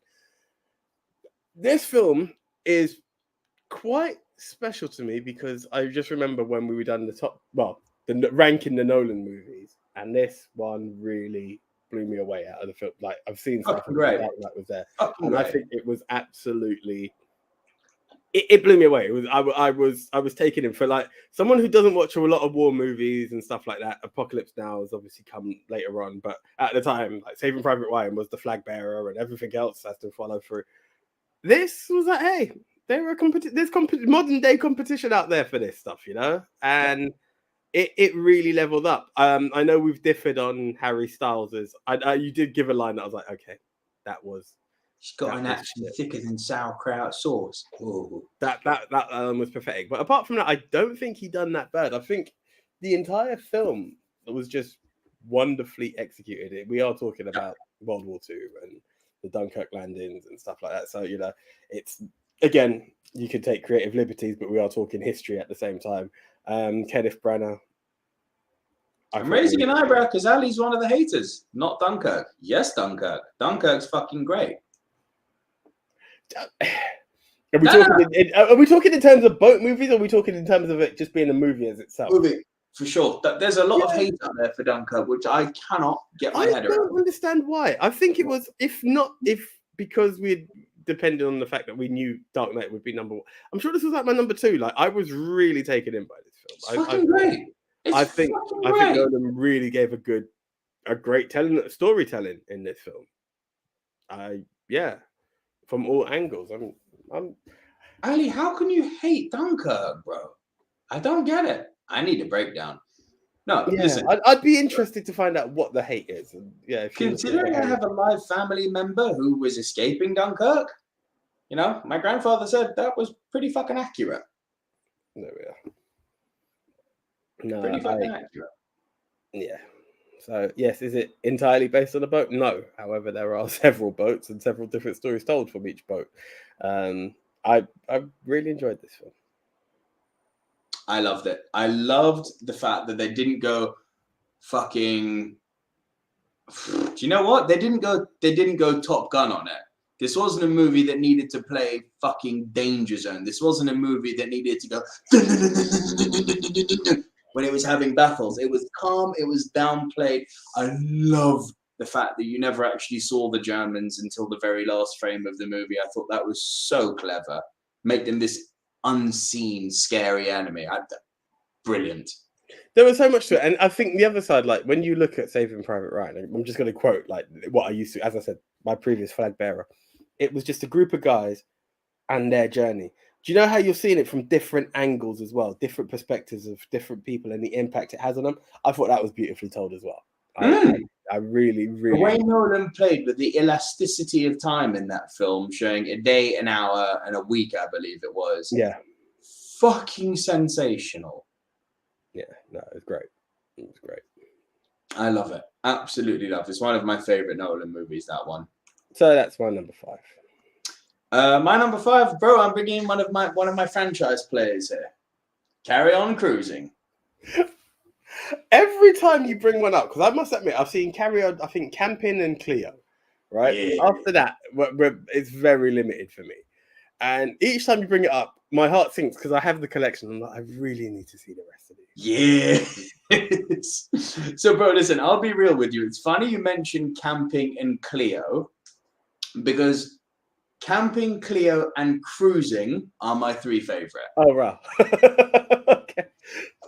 Cruising is fucking great. It's got the big hitters in it. Kenneth Connor, Kenneth Williams, and Sidney James are all in it. It's really great. So Sidney James plays the captain of this luxury steam vessel, and unbeknownst to him, he's had this crew which operates smoothly and which has been working with him for his whole career. And all of a sudden, they've changed his entire crew. Oh. On his last ever supposed voyage before retirement, they changed the crew up on him. And that's the opening, you know. It's you can't change your captain's crew on the day of the voyage. That's like taking the engine out. I mean, and what they do so brilliantly is that they show how each of these changes directly fucks with him. Because his thing at being a captain of the stage is he just wants to get through the cruise calmly. He wants to be able to go to the bar, order his favorite drink called an Aberdeen Angus. He wants to be able to go to the doctor to get his special prescription. He wants to be able to put a lot of the duty off onto his first mate. Problem, the barman's changed. The doctor, played by Kenneth Connor, has changed. Kenneth Connor, if you've seen Carry On Cleo, is Pod. Right. And his first mate, Kenneth Williams, has changed, right? So the whole fucking crew is different, and it basically means he's now got to be more involved with the day-to-day running of the ship, even though he doesn't want to be. It means he's got this crew which are knowingly on a ship with a captain whose reputation precedes him, so they're always trying to go above and beyond to impress him, and they never do. It's magic, this film. Sorry. It's one of my favorite carry-ons, this one. I've just had an idea, and I'm going to double-check it before. Top 10 carry-on films. Fuck yes. Yeah, 31 films. Hell yes. I might be down for it. Because I feel like I need to do it. I need to do the collection. There's a lot of films. This is a 31. lot of films. I just saw that 31. It's all done by the same director and producer. That's what I love about it. Bar one, right? Yep. Eric Rogers. He didn't do the last one, if I'm not mistaken. Or did he? The last one doesn't count. Okay. Julian Clary was in it. It doesn't count. And it was so fucking far after all of the others. It was like they were trying to revive Carry On, and the world went, no. No. They're all dead other than Jim Dale. Like, they're all dead. Like, leave it alone. Put the Carry On down. It's wonderful, but it's done. Oh, they're so fucking good, those films. I love them. God, I love the Carry On films. And if this is one which I would really go out my way that I would say you must watch. Watch it. You yeah. must No. It sounds fun. It sounds fun, and I can see the wacky.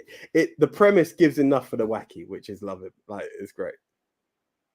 Gavin Mann says, "Is Carry On Cleo the one where the guy says fuck her off?"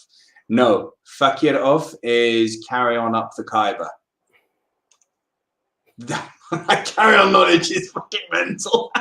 I've got my dear departed great grandmother to thank for sharing that one with me. Nice. Oh man, I love the fucking Carry On films so much, so much. Oh man, that's sweet. I love that. Oh, right. Wait, sorry. Pedro says, please explain a little bit more about this Carry On Cleo film series. Where does one start? Okay, so Pedro, it's not Carry On Cleo. Carry On Cleo is one of these films. Of the films. One of 31 films. The whole film franchise is just called Carry On. And think of it like the OG British comedy act. It precedes Monty Python, precedes Fawlty Towers and all of that. This is the original. The Laurel and Hardy were British or not? I don't know. I don't think they are. I'm sure they're American. So as far as Britain is concerned, this is the original like Rat Pack of comedy. It's a consistent ensemble cast, isn't it? Yeah. Yeah. They're always ensembles. Now, what's funny is that you always have. They never put them. I think there was only one movie where they were all together, and I think it was Cleo. I may be wrong, but I think there was only ever one movie where they were all in it together. There's it's pretty much 10 to 15 of the same actors: Sidney James, Charles Hawtrey, Kenneth Williams, Kenneth Connor, Jim Dale, Charles Hawtrey, Hattie Jakes. Like, I can go on. Barbara Windsor, please don't forget Barbara. Of course, Barbara Windsor. But you've got this group of 15 brilliant sort of 50s, 60s British comedy actors, this one director called Eric Rogers, and they just kind of like do these weird stories. So like Carry On Cleo, which is the story of, you know, Mark Antony betraying Julius Caesar and going off with Cleopatra. They turn that into a comedy. Don't Lose Your Head, which is the Carry On, Don't Lose Your Head, which is this tale of the Scarlet Pimpernel. And, you know, they've just changed it to the Black Fingernail. It's this mental comedy. You've got Carry On, Follow That Camel, which is the story of the, you know, the French, the French Foreign Legion. Carry On Up the Khyber, which is essentially a passage to India, just done in a comedy. So it's slapstick before slapstick was a thing. Like, I always bring up a Carry On film where possible because it's a breed of comedy that doesn't exist anymore. And I think for cinephiles, which is what you guys are, it's super important that everyone sees a few Carry On movies. I do need to see more. I really do. Carry On Sergeant being the first. Well done, Gavin Mann. Thank you. Well played, sir. Well played. Makes me remember earlier, I have seen Kon-Tiki. Guys, a recommendation. Kon-Tiki, a Norwegian film based on a true story. I had a very good run at that. I agree. Nice. Pedro, to answer your question, the beautiful thing about the Carry On movies is despite the fact that there's 31 of them, they're all, it's not like the MCU. Like, they're all contained. You can see one without having seen what comes before it or after. So just pick one. You don't have to watch it in any particular order. It can literally be taken as they come. And if you want to like have a recommendation, well, we're going to do a top 10 Carry On movies clearly at some point. But yeah, you can hit me up on Movie Mount Rushmore on Twitter and Movie MT Rushmore, and I'll make a few recommendations for you about which ones I think you should watch. Your number 4, please, Adrian. Sorry, I'm just taking a note of that. That's a boat movie, yeah? Kon-Tiki. What's that? Kon-Tiki is a boat movie, yeah? Kon-Tiki, yeah. Really good. Cool. Right, in at number 4, I can't remember when I've done that. Like, I know these films came up in another topic. It might have been movies about the sea or something. Yeah, we remixed it a bit and called it Boat. In the Heart of the Sea. I left this off specifically because I knew you'd put it on. You've seen it now, yeah? Of course, yeah, it's great. I saw it in the cinema. Oh, did you? Oh, no, yes. It was Moby Dick you hadn't seen. Yes, correct. It was Moby Dick. Which I still have not. Moby Dick, it's aged really badly. That's the problem with that. But the journey of this, so In the Heart of the Sea is what inspired the book of Moby Dick. It's the real life story. What a great way to end. Come again? Call Me Ishmael. A perfect way to start, but also a perfect way to end. Exactly. So good. Yeah. Absolutely mad journey of whale hunters taking on a big, what is it? White whale? Is that the pale? What's the correct term? You're the white whale. It is just a white whale, yeah. White whale, yeah. And it's an that's not the official name of them, but that's what they're called in the book and the movie. Okay. Yeah, the Great White Whale. Yeah, and this is one big beast too. As much as they attempted to hunt it, it's ready to fight back, and it fights back, and it knocks them for 6, as the English would like to say. It's a challenge, and it's not a challenge of can they kill it. It's now becomes a challenge of survival. That's where it becomes. It's, you know, this world goes to town in terms of attack, and it's just now just trying to get back home and just survive. And you know, we talk about ending. I don't want to be I don't want to get into spoiler territory, but it's that ending where when they're docked and you could tell that's man after a fight kind of thing. Right. Wow. Yeah. I just loved the journey of this film. It's weird because when I had seen it, I'd seen Moby Dick first, and then it was really unfair because not only was this film had technology on its side, it was also the real life story, which obviously for me being the biopic fan, it ticked all the boxes, and it was mirrored, but it was just like, oh my god, these guys really went for it. Like, you know, where you've got the captain who's just adamant to catch this whale in Moby Dick. This one, it just shows like, yes, he was, but there's a lot more to it. This was a case of how to survive, and yeah. You know what's funny is that in real life, the white whale, which is called the beluga whale, is actually not very big. Really? No, they're tiny. Really? They're just tiny bit bigger than dolphins. Really? Yeah. Shit. Yeah. Like that's what always made me laugh is like, marine guys, like when they talk about the great white whale, I'm like, there's no such thing. But carry on. So that's an interesting reason. So, Moby Dick is essentially based off of a sperm whale, but sperm whales are not white. The white whales are beluga whales, which are dolphin-sized. Mm. Fun maritime fact for you there. Interesting. Gavin Mann says there's been a lot of great flexing of movie knowledge on here tonight. It's been a good episode, man. Between mixed memorabilia, Ali, Pedro, Gavin, Billy, Riri, everyone's flexing. I love it. I can own it. Huh? You dropped a few gems. I dropped your name in there as well. Thank you, sir. I try. So have we got to my number 4? Yes, sir. Cool. My number 4, have a feeling we're going to say punt. Pirates of the Caribbean, The Curse of the Black Pearl. Yeah. That's a punt. Okay, you're number 3. In at number 3. Bit of a late entry for me, and I was like, do you know what? Because Dunkirk was initially my number 3, then I had a bit of a blow on how much of a boat was in there. I brought in good old Disney. You know where I went, didn't you? There's a few you could have gone with, but I think I know where. Do you smell it? Oh yeah. Here's the joke. Good old Moana. So do you know? Sorry, I have to laugh at this because it came up recently. One of my favorite memes to ever send to someone, if they ever say thank you, is Maui singing "You're welcome." Yeah, I'll just send that. My nephew asked me for a game or something for his birthday, and I brought it. Yeah, and I was like, "Yep, it's done."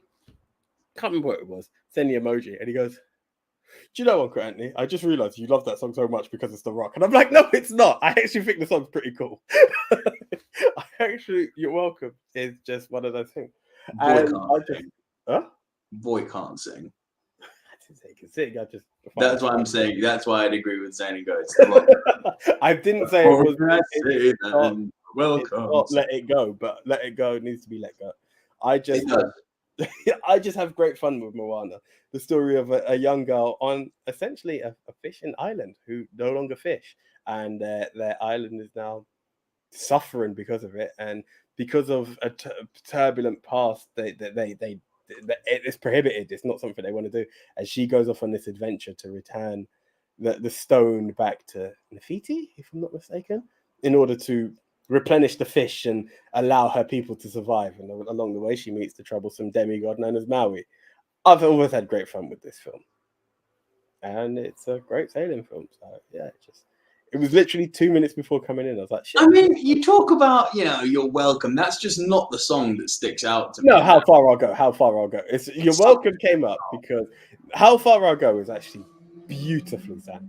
I was just talking about I just shared the story of how Zane was like, yeah, you can't meme, you can't gif How Far I'll Go to someone. You definitely can. Unless it's like, where are you going? Well, no one knows how far I'll go. Aside from that, you're welcome. You could drop every time someone says thank you. Do you get what I'm saying? That's the thing. But no, How Far I'll Go. Me, Master General in the house there. I am. My gift game is strong. I warned you guys. You may not want to. The gift game is on point. I'll give you that. You may not want to have me on your. Your favorite being this one. Of course, the Captain America salute is all you need. Roger that. Bang, done. That is one of my favorites. You do use that one a lot. It comes up in the chat quite a lot. It's been a while. Thank you. I'm going to send it later on just for the fun of it. Another one that was quite popular was my Funaki, indeed. That is what? Funaki, indeed. A Funaki. Yeah, that's a deep cut. We don't have time to go into that one. Yeah, but I think only Frank Torres would understand that reference. He doesn't seem to be here today, but yeah, there are certain gifts out there that the gift game is strong. But yeah, Moana, a great little musical who I think is greatly underrated, and that's why I always like. Oh, it's fucking brilliant! Like if I ever hear anyone saying Frozen's better than Moana, there will be a debate. It's just not. It's not even worth it. It's not even worth it. Like it's dead. Like it is dead. I was actually really disappointed by Frozen. Like there was some stuff you hear the hype about, and you finally get around to it. Oh, it was Monday Night Raw. It's just there. Yeah, it's just there. There was nothing more to it. And yeah, it's one of the most successful films of all time. Who fucking knew the power of the girl, right? Yeah, there we are. So, Apparently, little girls of the world, they racist as fuck. Yeah, the Samoan girl can't get that kind of love. The Samoan girl can't get love, but the two fucking Aryan girls, yeah, we'll go see them. Twice. Yeah, literally. Oh, can I just say once again, that dude who has the moose and starts to talk for the moose has his own The reindeer, yes. Even that would do. Yeah, that. Moose is in Canada.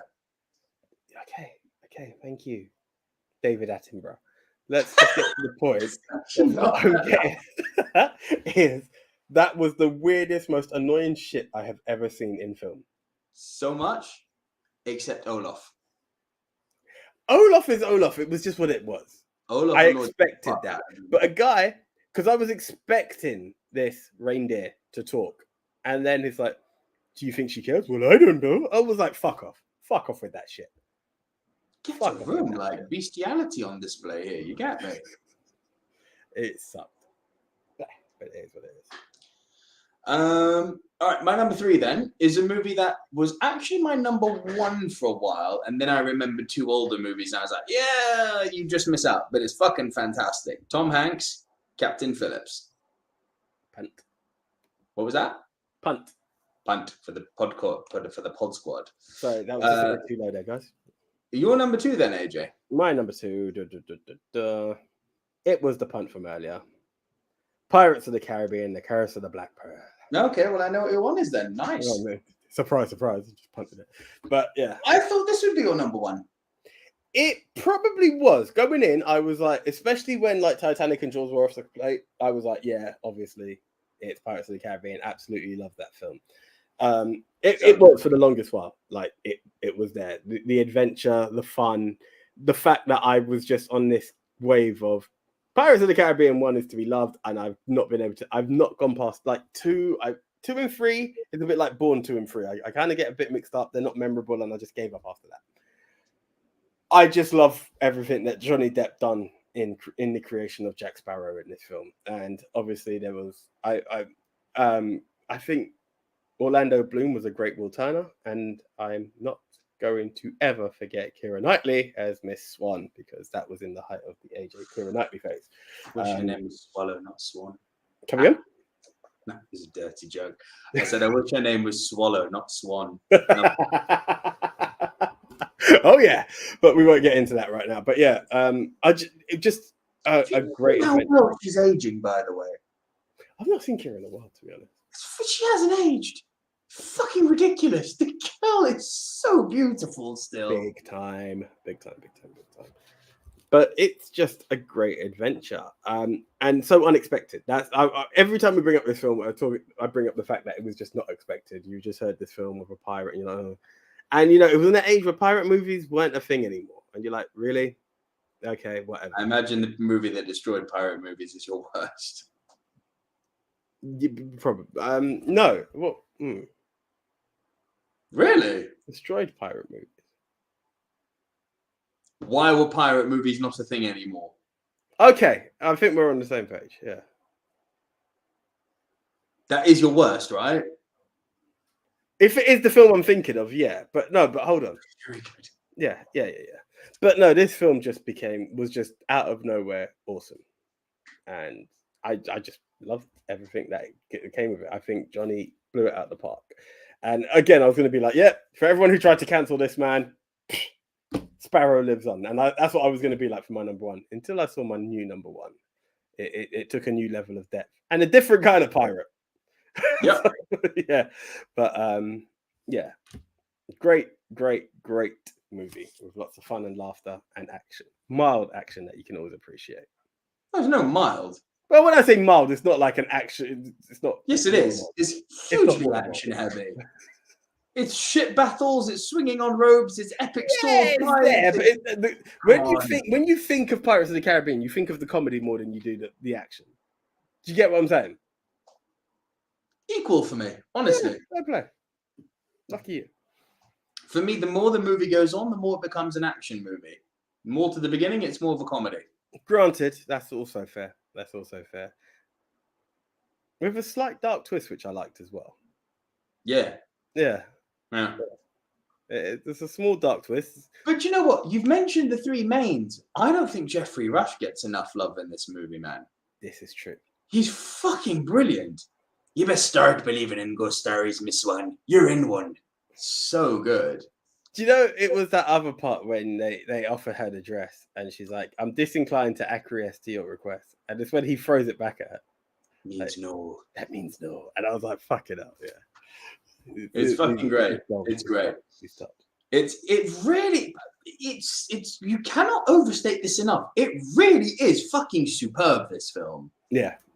Like from the scale and the shots they get of the pirate ships to the big ship collisions to the pirate culture to Jack Sparrow himself, obviously, but to that period style that they've gone for. I love it. It's the golden lines as well that you don't appreciate. It's like, the Black Pearl leaves no survivors. Well, if there's no survivors, who's told the stories? It's those little bits that you're like, it's just gold. Like, yeah, well played. And the best intro to a character, one of the best character intros ever. Yeah. Him on that little sail ship coming into harbor as it sinks was just fucking gold. Yeah. Absolute gold. And it just set tone of who Jack Sparrow is, isn't it? It just, what you're expecting throughout the rest of the film. What do we say we make it 2 shillings? And we forget the name. So good. So goddamn good. Right, so that was your number 2. Yeah. My number 2 may surprise people that it's this high, but I adore this film. I'm going to go, again, mega cast here. Let me get IMDb up because I'm going to miss someone mega. I know that. Bear with me a second. Fucking moth that's come through my window. Fucking moth. Yeah. Gotta love the summer months, brother. The minute this recording is off, I am going full hunter. And I'm not talking Triple H. Cool. Let's do it. My number 2, The Bounty. I can't say I've seen it. I've mentioned it before. Have you now? I have now. Mel Gibson and Anthony Hopkins on the cover. It's one of the many versions of Mutiny on the Bounty. Like, there's been countless iterations of this story over the years. But it's fucking great. It's got, as well as Mel Gibson and Anthony Hopkins, it has got Laurence Olivier, it has got Edward Fox, it has got Daniel Day-Lewis, it has got Bernard Hill, Phil Davis, and Liam Neeson. Hey, good old Liam. Giant hands. Had to get in there. Listen, The Bounty is, look, it's the, Anthony Hopkins plays the captain of The Bounty, the ship, yes? And the idea is that England, and I believe it's the Solomon Islands, if I'm not mistaken, have got like parity, some sort of, parity. And they're trying to sail to the Solomon Islands, but instead of going the long way round, which is essentially you go down the coast of Africa, around Cape Town, and then you go up the east coast of Africa, travel the coastline across India, basically down the coast of Thailand, through Indonesia, or I think it was, I can't remember what Indonesia was called back then, but essentially through Indonesia, past Australia, past New Zealand, then you get to the Solomon Islands. Long fucking way, right? Or it's not that much shorter, but it's a tad shorter, just based on its location in the Pacific. You go transatlantic, down the coast of Brazil, Argentina, but then you get to, I believe it's called Cape Horn, if I'm not mistaken. It's just, it's the Drake Passage. It's essentially one of the most dangerous bodies of water in the world. The southernmost tip of Argentina, between that and the Antarctic, it's like a wind tunnel, bro. The fucking waves going through that part of the world. Even now, like, all ships are terrified of the Drake Passage. It's called the Drake Passage because Francis Drake was the first to do it. Had a feeling it wasn't. Sorry, right. So Anthony Hopkins wants to take his men the fast way to the Solomon Islands. They tried to get to the Drake Passage, fail, right? So he takes them back across the Atlantic and the way I just mentioned. Now, they're getting angsty by being on the boat this long, which is normal. You get the cabin fever set in. But, they reach the Solomon Islands and everyone has a great time. You got the local chiquitas, a bit of a taste of exotic. They do not make they don't hide the fact that the sailors, they had some R&R. Okay. They did some good old R&R. And they were welcomed and embraced. There wasn't any naughty R&R, naughty in the sense of rapage. I mean, it was welcomed R&R. Oh, white man, please. R&R. Yeah. It was consensual R&R. It's like, oh, white man. Oh, sexy Solomon Islands woman. I don't know what this abbreviation, Solomonese, I guess. But yeah, and the captain has to tread a fine line because he needs to get back to England, but he's also apprehensive about the fact that the men probably don't want to leave yet after having been on a boat for so fucking long. And his attitude is, I'm going to go again, try the Drake Passage to get home.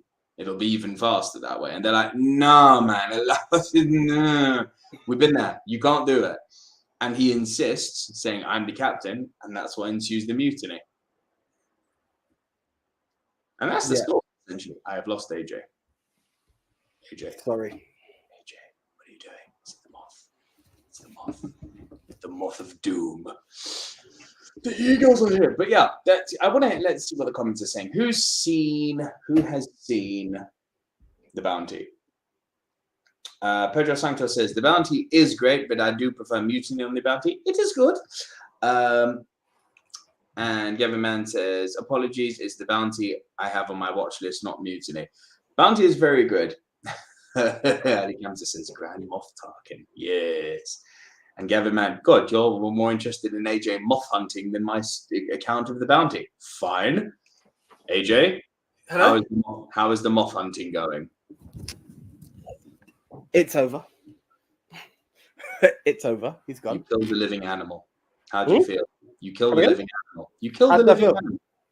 I'm sorry. No, it couldn't happen. Couldn't have just caught it and released it? No. Why? No, just couldn't. Did you get the moth? Huh? Did the moth get you? Did the moth get me?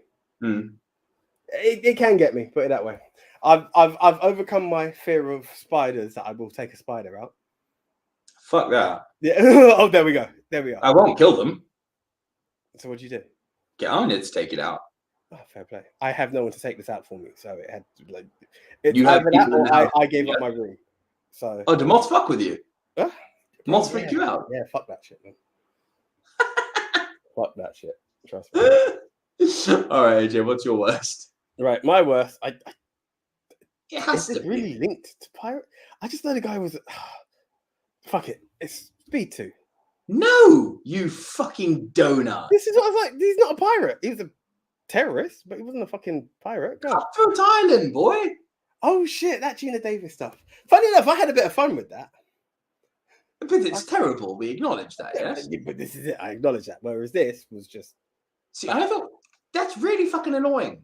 Because that's also my worst. I'm sorry. I literally thought you were going to do Cutthroat Island. No, do you know what? I forgot about Cutthroat Island. God. When you were saying the thing that killed pirates, I'm like, Speed 2 didn't kill pirate movies. Yeah. Pedro Santos says Speed 2 is way worse than Cutthroat Island. I think I can agree. I had less fun with it, so I'd probably agree with you on that basis. It was that whole Willem Dafoe it wasn't Speed. You can't call your film Speed 2. Speed was it. It wasn't Speed, and that was the biggest problem. You could have had Sandra Bullock in an action movie with some twat that no one cared about. Still don't know his name. And just done the film, but don't call it Speed 2. Call it Cruise Control. See what happens. But you called it Speed 2 Cruise Control, and people were expecting a lot of stuff. Dennis Hopper obviously couldn't make it because he got killed in the last film, but at least give us Keanu. Like, give us both of them. And it was like, no. No, you get a throwaway line. Relationships with Jack didn't work. It's like, Okay then, right. And guess what else didn't work? This movie. So it was just weird. And was it that part that Defoe's character had this weird thing where he kept letting the leeches like suck on him and shit like that? Bro, you remember more than I do. I don't remember that shit. The film just fucking sucked. And to be fair, I've only seen it recently because I didn't like when I say recently, within the past 2-3 years. And yeah, no, not good. Gavin Mann says Dennis Hopper lost his head. Well played, Gavin. Very nice ball. Yeah, no, it was. It's the anticipation of such a great movie. Like Speed had people. It was such a novel idea, and you're like, oh my god, Speed 2. How are they going to do? Oh my god, it's on a boat. Like, what are we going to do? It wasn't. It was just a character. I like Jason Patrick, AJ. You loved Sleepers, didn't you? I did, but he just didn't stick out to me as who it was. Now I'm like, oh shit, yeah, that is him. Stuck out too much in Sleepers, though, didn't he? Whey.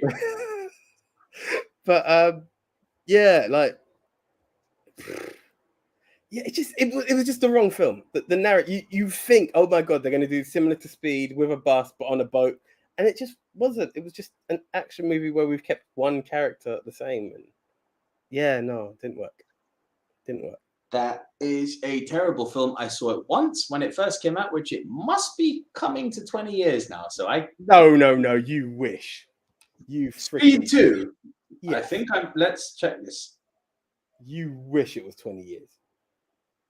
I can't be that off. 1997, my friend. So it's more. 25 years. Okay, so when you say... Not as bad as I thought. I thought it was closer to 30, but... Yeah. Oh, in that sense. I thought you meant it was more recent. I was like... No. I thought it was older. Yeah. No, it couldn't have been 30. No. Fuck that. Jurassic Park's not even 30 yet. It is next year. How's that for a fuckhead? Yeah. That is fucked up. That is pretty fucked up. Bro, I showed Jurassic Park to my boy Louis Beneventi, who I fucked with on Twitter the other day. And I think he was born the year Jurassic Park came out. He saw Jurassic Park with me for the first time. I was like, what the fuck? How have you not seen it? I remember, and it's not one of those big things, but at my old workplace, we had music going on and certain songs came up. And I remember Annika talking about something. And I was like, how have you not seen The Bodyguard? Again, not Jurassic Park. And she was like, it was released in, and she gave the year. And she was like, I was -3. I was like, for fuck's sake. Yeah, but here's one. -3, very good. Here's one to fuck with us. Home Alone is actually 32 years old. Oh dear. That's fucked, right? Do you know the one that kills me the most is GoldenEye? Yeah. You want to put an age on it, my friend? Go. Come on. Well, it's not. Let's see. Let's take up 27 years old. 1995 it came out. Yeah. How fucking mad is that? Oh, that's wrong. Sorry, that's wrong. I mean, if I was going to be a prick, I'd say the last good Bond movie. I would listen to that. Yeah. I would listen. 1995 was the last time we had a decent Bond movie. Great, not decent, great Bond movies. We've had good Bond movies, but great to that level, I'd agree with you. Yeah. Right, guys, just before we reveal what our number ones are, you know what ages is already, but just before we reveal what our number ones are, could you all please drop your Rushmores down in the comments below? Ali, Gavin, Pedro, Riri, Mixed Memorabilia, Billy Mount, everyone who's still here. Well, guys, remember, it's boats, not submarines, please. Yeah, no subs, boats only, and no Titanic and Jaws. We took the challenge, so can you. I want to hear your 4 or 10 if you prefer, but I want to hear what your Rushmore of boat movies is. And while you're doing that, AJ? Right, so it was punted, and I've only seen it in the past week. Me too. Captain Phillips. Fucking great. I would... Do you know, like, we could talk about GIFs and memes, and the look at me, I'm the captain now. Fast superseded this film. Like, I'd heard that a million times, and it's not a throwaway line, don't get me wrong, but it was like, okay, like, when's the line coming? No. This film captures you. Like, even when it does come in, like, oh, cool, but it captures you before and after. It's the whole motion of, you know, a captain who's just taking some containers across the oceans, and I remember, and it's that look when he's passing Somalian waters, and he's like, we're gonna need extra security around here. Like, you can see that there are certain precautions required, and sure as shit, it happened. Like, you could see it that these guys are out there. They're aware that the American, there's a container coming out there. there's something worth taking, and my God, do you know it's even the chase? And today I was talking to good old James, a boatman himself, who sadly can't watch it because he's got to be up for 4 a.m. So he'll probably watch a replay of this episode. But and we were talking about the hoses that are around the boat and stuff, which, you know, I mean, obviously it can put out fires, but it's also a defense mechanism. And it was just all of these stuff that I learned, and the madness and the intensity of them getting on the boat. Now, it's very stupid when you know they're obviously going to get in the boat. You're like, is this, you know, you're still waiting, like, will they get on? I don't know. And it's the journey throughout there, what the captain is doing, the sacrifices he's willing to do to Both protect his men. There's 2 captains, technically. I'd argue both of them. Yeah. That's what I thought was so fascinating about this movie, is that not in the moments of bombastic, but in the moments of calm, you actually kind of felt for the Somalian captain. Yeah, you can do. It was only fleeting. It was only fleeting. Like, most of the time, he's an evil motherfucker, right? But there was enough in the movie that made me think, are you born evil or are you evil by circumstance? And I definitely lean towards the latter.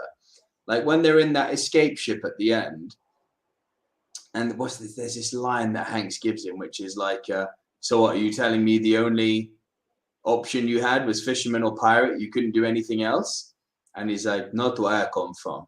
Maybe where you come from. And I was like, huh. Well, that's a thinker, isn't it? Yeah.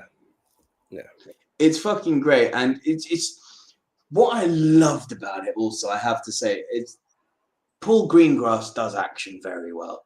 Like, when the Navy SEALs come in, and again, without ever having to play shit like Highway to the Danger Zone, but the precision with which they take out everyone. I mean, But you know, it's you know what I also liked about this film is it's the intensity of situations where you think, no, that's a given. You know, when the Navy come and they've got that little speedboat and they approach the rescue boat and you're like, okay, now they've got them, and they have to retreat. I was like, fuck me, wow. Like, it had these little moments where you think you've got an answer and they swerve you another way. I thought it was absolute beauty. And it really does keep you. What I loved also, again, with that hostage scenario at the end, is that ultimately you're like, the fucking Navy are here. They could sink you if they wanted, bitch. Yeah. But it's now you got that one thing that stops them doing that. It was such a great game of cat and mouse. Yeah. No, I was really taken away by this film. I was like, okay, me too. I really, really, really, really loved it.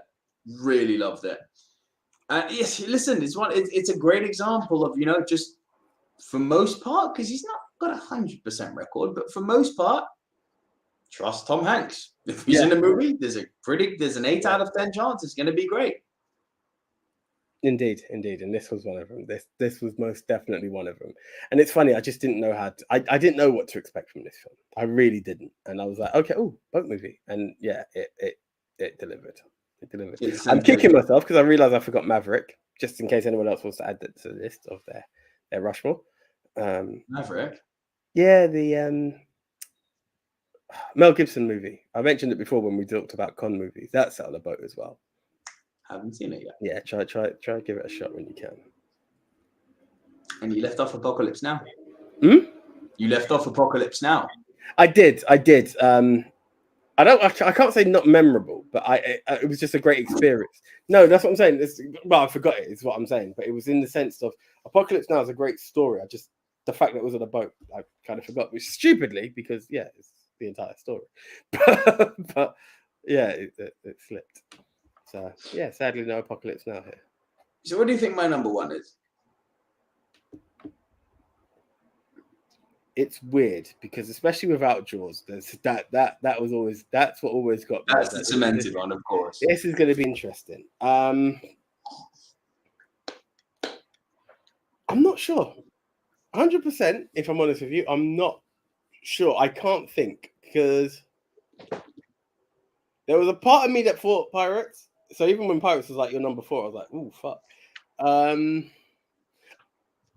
I must admit, Anaconda's lower than I thought it was going to be. I I like Anaconda. Think what your number 1 You've not seen Moby Dick.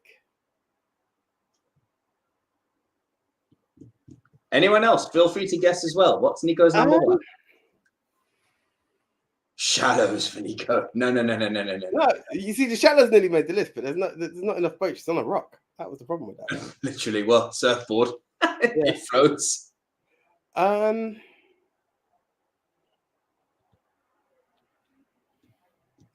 No, I was gonna cheat. I was gonna say I don't think it's international, but then I remember that I actually thought that, but then I was gonna say classic, but you did say until you remembered some classics, so I'm not even gonna take that as a credit.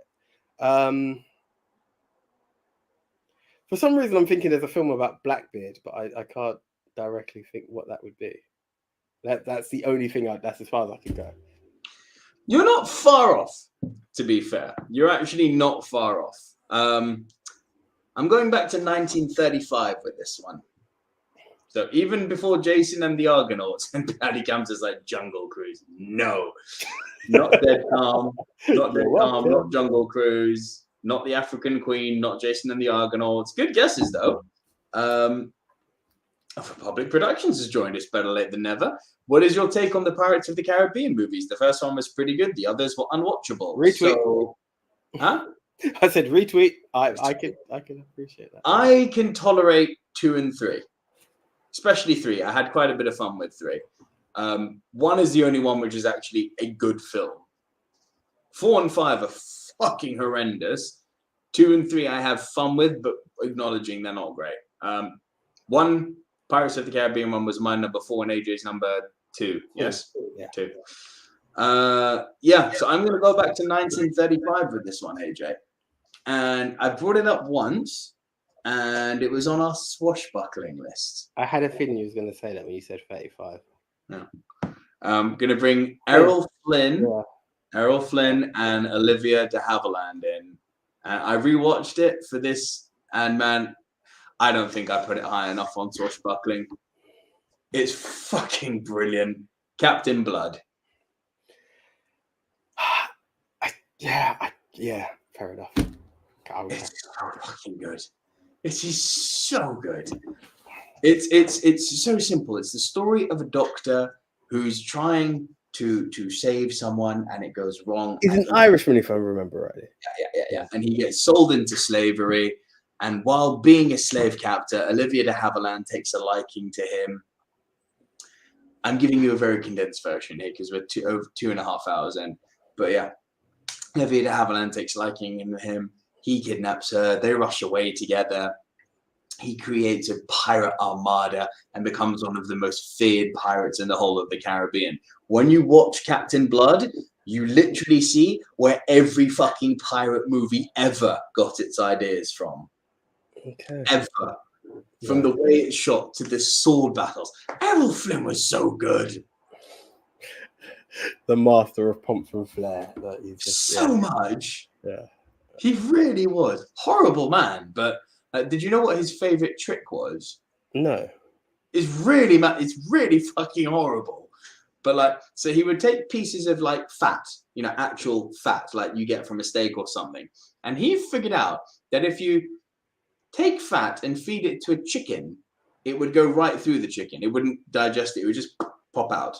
So what he would do, because he's a dirty motherfucker, is he would take fishing line, wrap it around fat. Oh, come on.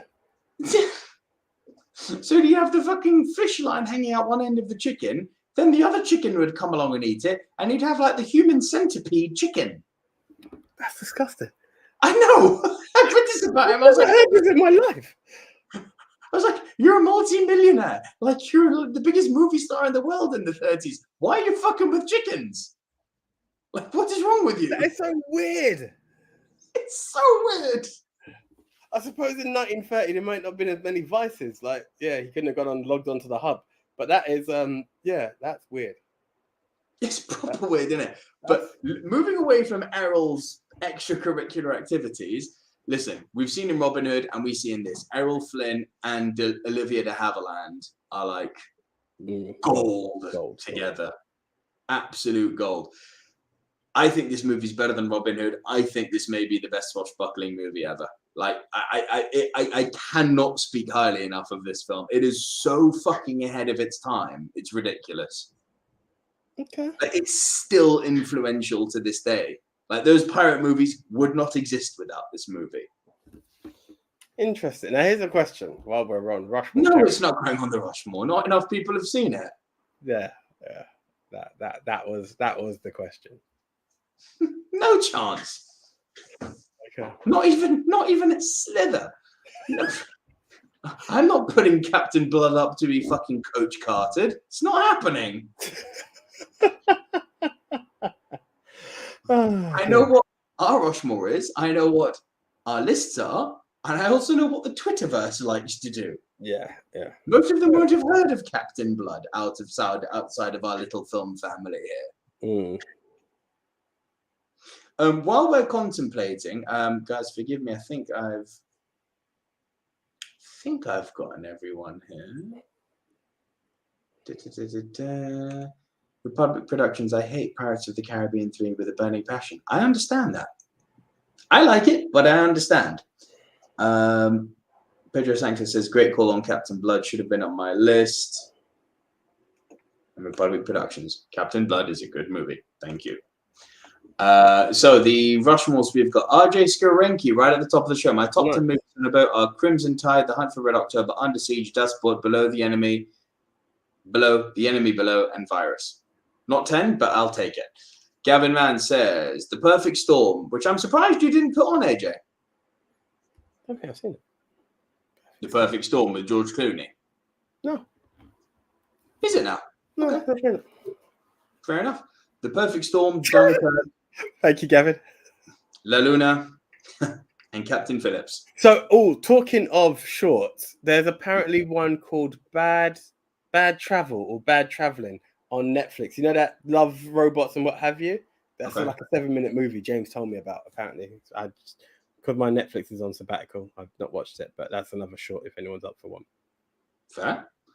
Ali Kamza says 10 Moby Dick, 9 Jason and the Argonauts, 8 Showboat, 7 Master and Commander, 6 Mutiny on the Bounty, 5 Pirates of the Caribbean, 4 Captain Khorshid, 3 All Is Lost, 2 Life Aquatic. Life Aquatic with Steve Zissou is a submarine movie, and 1 Apocalypse Now. Mixed Memorabilia says not in any order: Life of Pi, Captain Felix, Kon-Tiki, D, or just 3. Smile.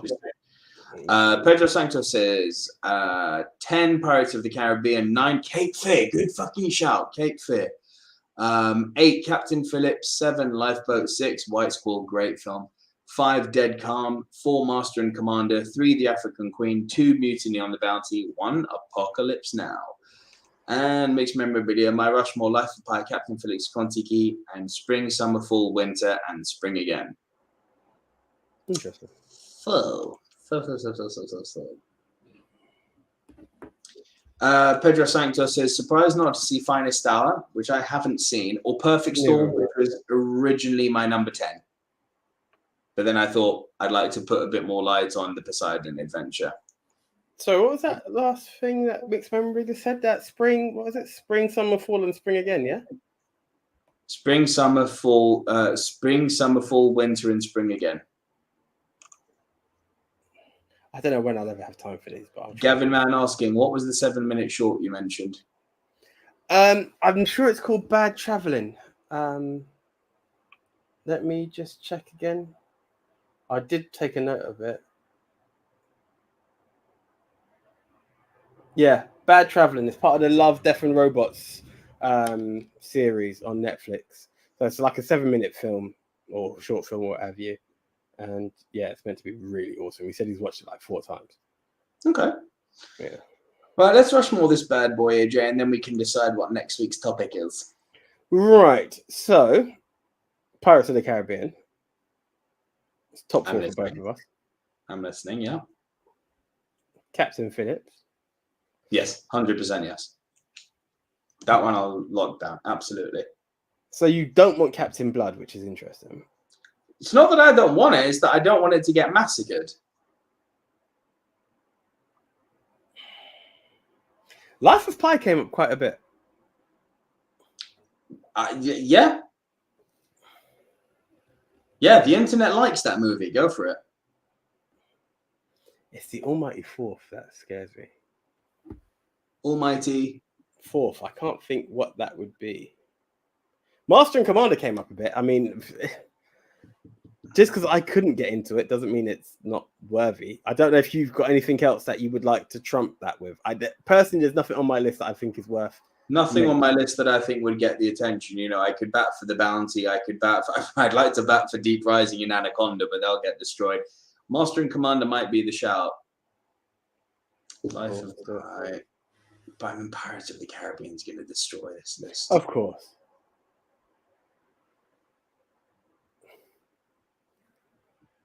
Right, yeah, okay. I'm cool with that.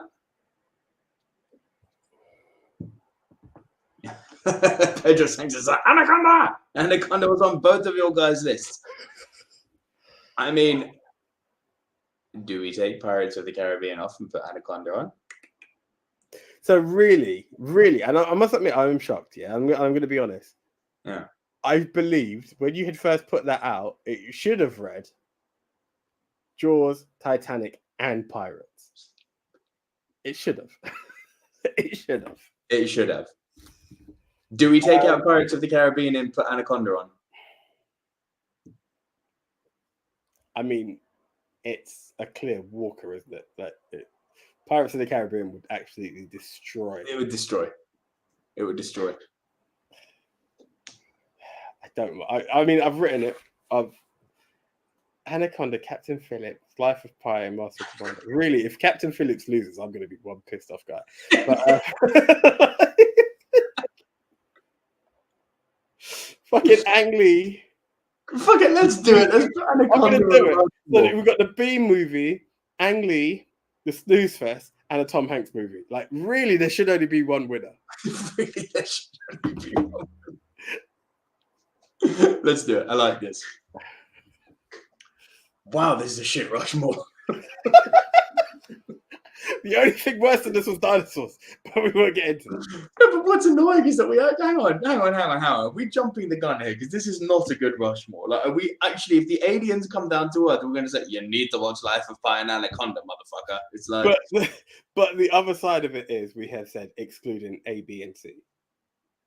But we could easily do something like The Bounty, Captain Phillips, Captain Blood, The Old Man in the Sea. Like, hold on, you were the man who said you don't want to get the bastard. I shouldn't call him a bastard, but you don't want to see. Yeah, but it depends how we. It depends how. I'm having second thoughts. I'm very open to take whatever version of a Rushmore right now, and it's not for because the Rushmore at the moment, real talk, is a joke. Is it though? Is it though? I'm only happy. Only there because of Anaconda. No. Let's be real. As much as our appreciation is one thing, you check the list. Life of Pi and Master and Commander. Go back on, read them again. People were showing love to those films. The only thing that really diminishes it is Anaconda. You behave. Be real. It was my number 10 and your number, 8, 9? We both acknowledge where it sits. Yes, in the top 10. It's very good. Despite Jennifer Lopez. But from top 10 to must-see 4. Like, yeah.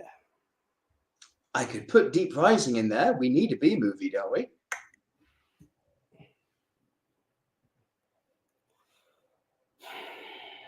Gavin Mann said, Captain Phillips, Dunkirk, Pirates of the Caribbean, Master and Commander. I mean, Pirates will destroy that. Yeah, but it's not a bad list.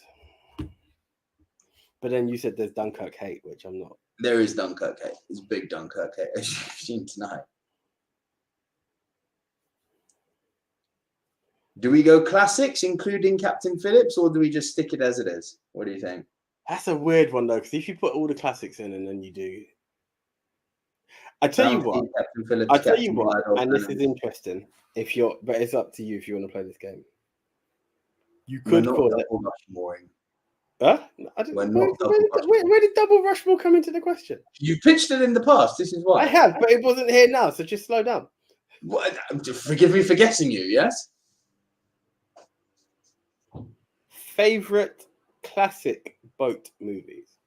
So then Yeah. you can throw your carry-on cruising in there as well if needs be. There you go. Poseidon Adventure. It's a weird twist here. Sorry, let me get back into frame. I forget I'm on camera sometimes.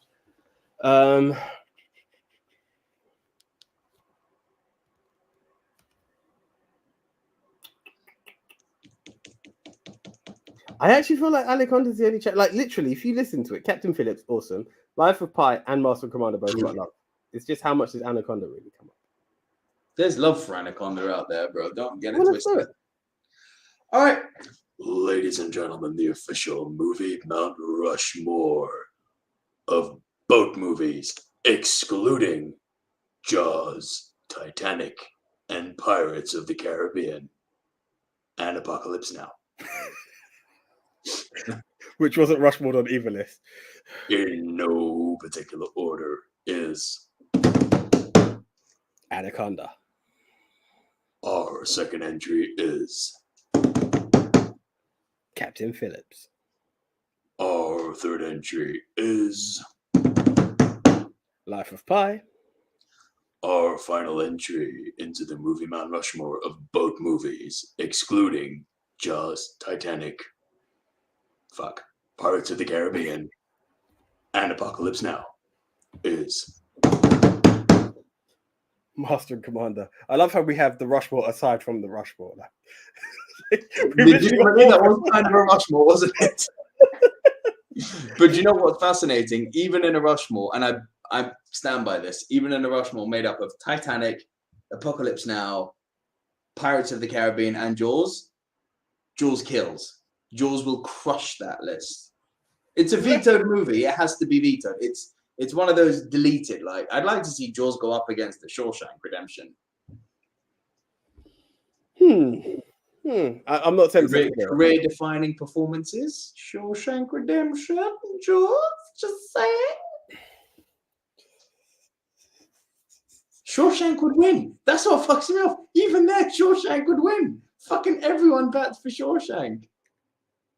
Shawshank, Jaws, Star Wars, and one left to be confirmed as to what can be in the career-defining. Yeah, well, not career-defining, just episode 200. Anyway, think about it. Well, no, we've got a topic for episode 200. Yes.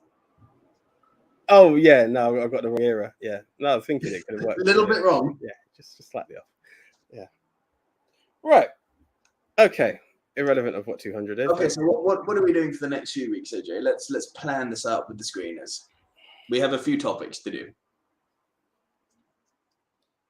Okay. We have movies set in a hotel. So where are we now? So movie set on a boat is done. That's ticked. Done. This is done. We have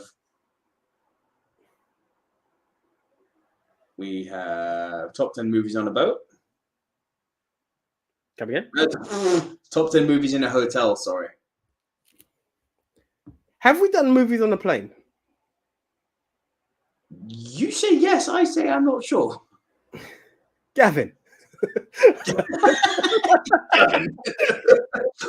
Gavin, he's like an iconography fact checker. Yeah.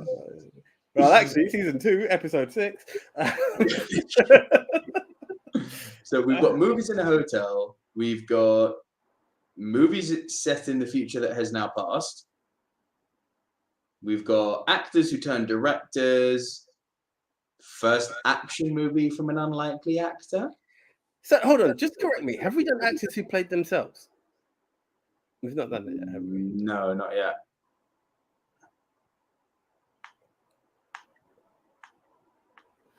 All right, guys.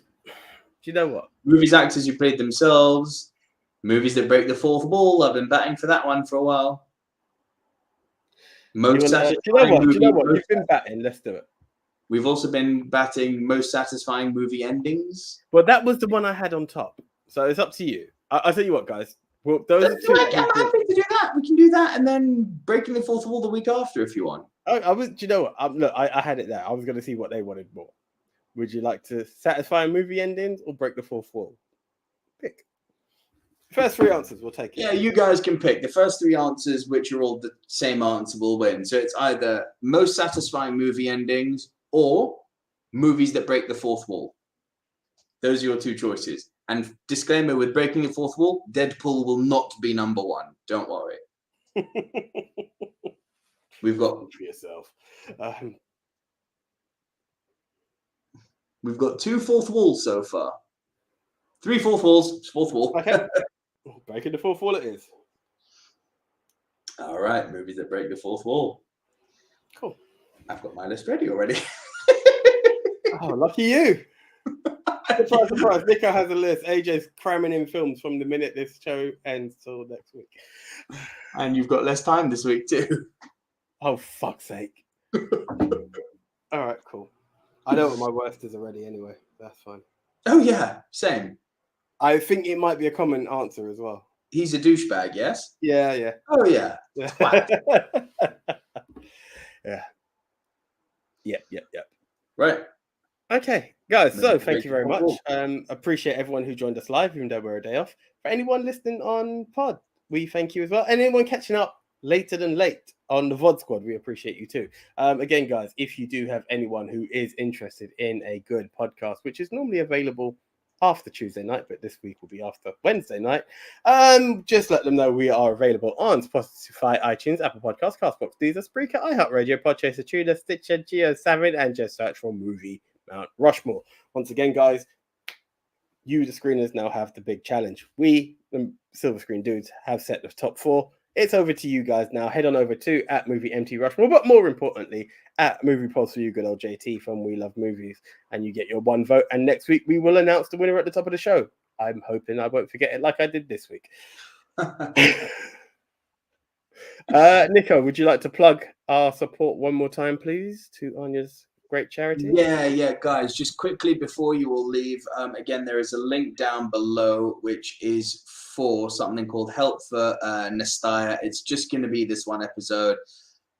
Ukrainian mum running away from the troubles in Ukraine, brought her daughter to Poland, can't afford the school fees. The school fees are £150 a month. We've already raised up £500, so that's 3 months worth of school fees paid for by the good people of the world. There's a link to go and support it. Any amount you want is fine, but just if you've got anything to spare, don't send it to buy me a coffee this week. Literally anything just to help a mother and her 2-year-old daughter out in a time of crisis. If you can see it in yourselves to help out, link to that is down below. Also, no, I'll leave it to we're off camera. Okay. I'll leave it to we're off camera. Should we wrap up then? Yeah, okay. Up to you, actually. Let's check the private chat there. Can we announce it? Because technically it's midnight on your side. No, go for it. Yeah, go for it. I don't know how private she wants it. Yeah, over in Poland, it is after midnight. So it is Mrs. Lurot's birthday. So I would like to be one of the first to say happy birthday, Anya. Many happy returns. And long live and prosper. That's the, the best I can think of on that one. So yeah. No, guys. So yeah, that's another one. So a couple of happy birthdays up there so she can feel the love as well. Don't buy her a gift. Just support the young NASTYA, and that would be a great gift that I'm sure will be appreciated. That will indeed be a great gift. But yeah, guys, so thank you very much. We will catch you again next week, Tuesday, providing, and as long as I don't have to shift and hump tables twice. But yeah, that's the one. But no, guys, as always, it's been an absolute pleasure. We will be breaking down that 4-4 next week. So until the next time. You happy birthdays have come in. Thank you, guys. Great. Sorry, carry on, AJ. Carry on? Carry on, sorry. Oh, yeah. So until the next time, I am the one AJ signing out. I'm Nico Lurot. Shout out to all of the Nicoholics, and I'll be back in studio next week. Yay, with a fan. Happy birthday too. We're out, guys. Thank you so much. Bye.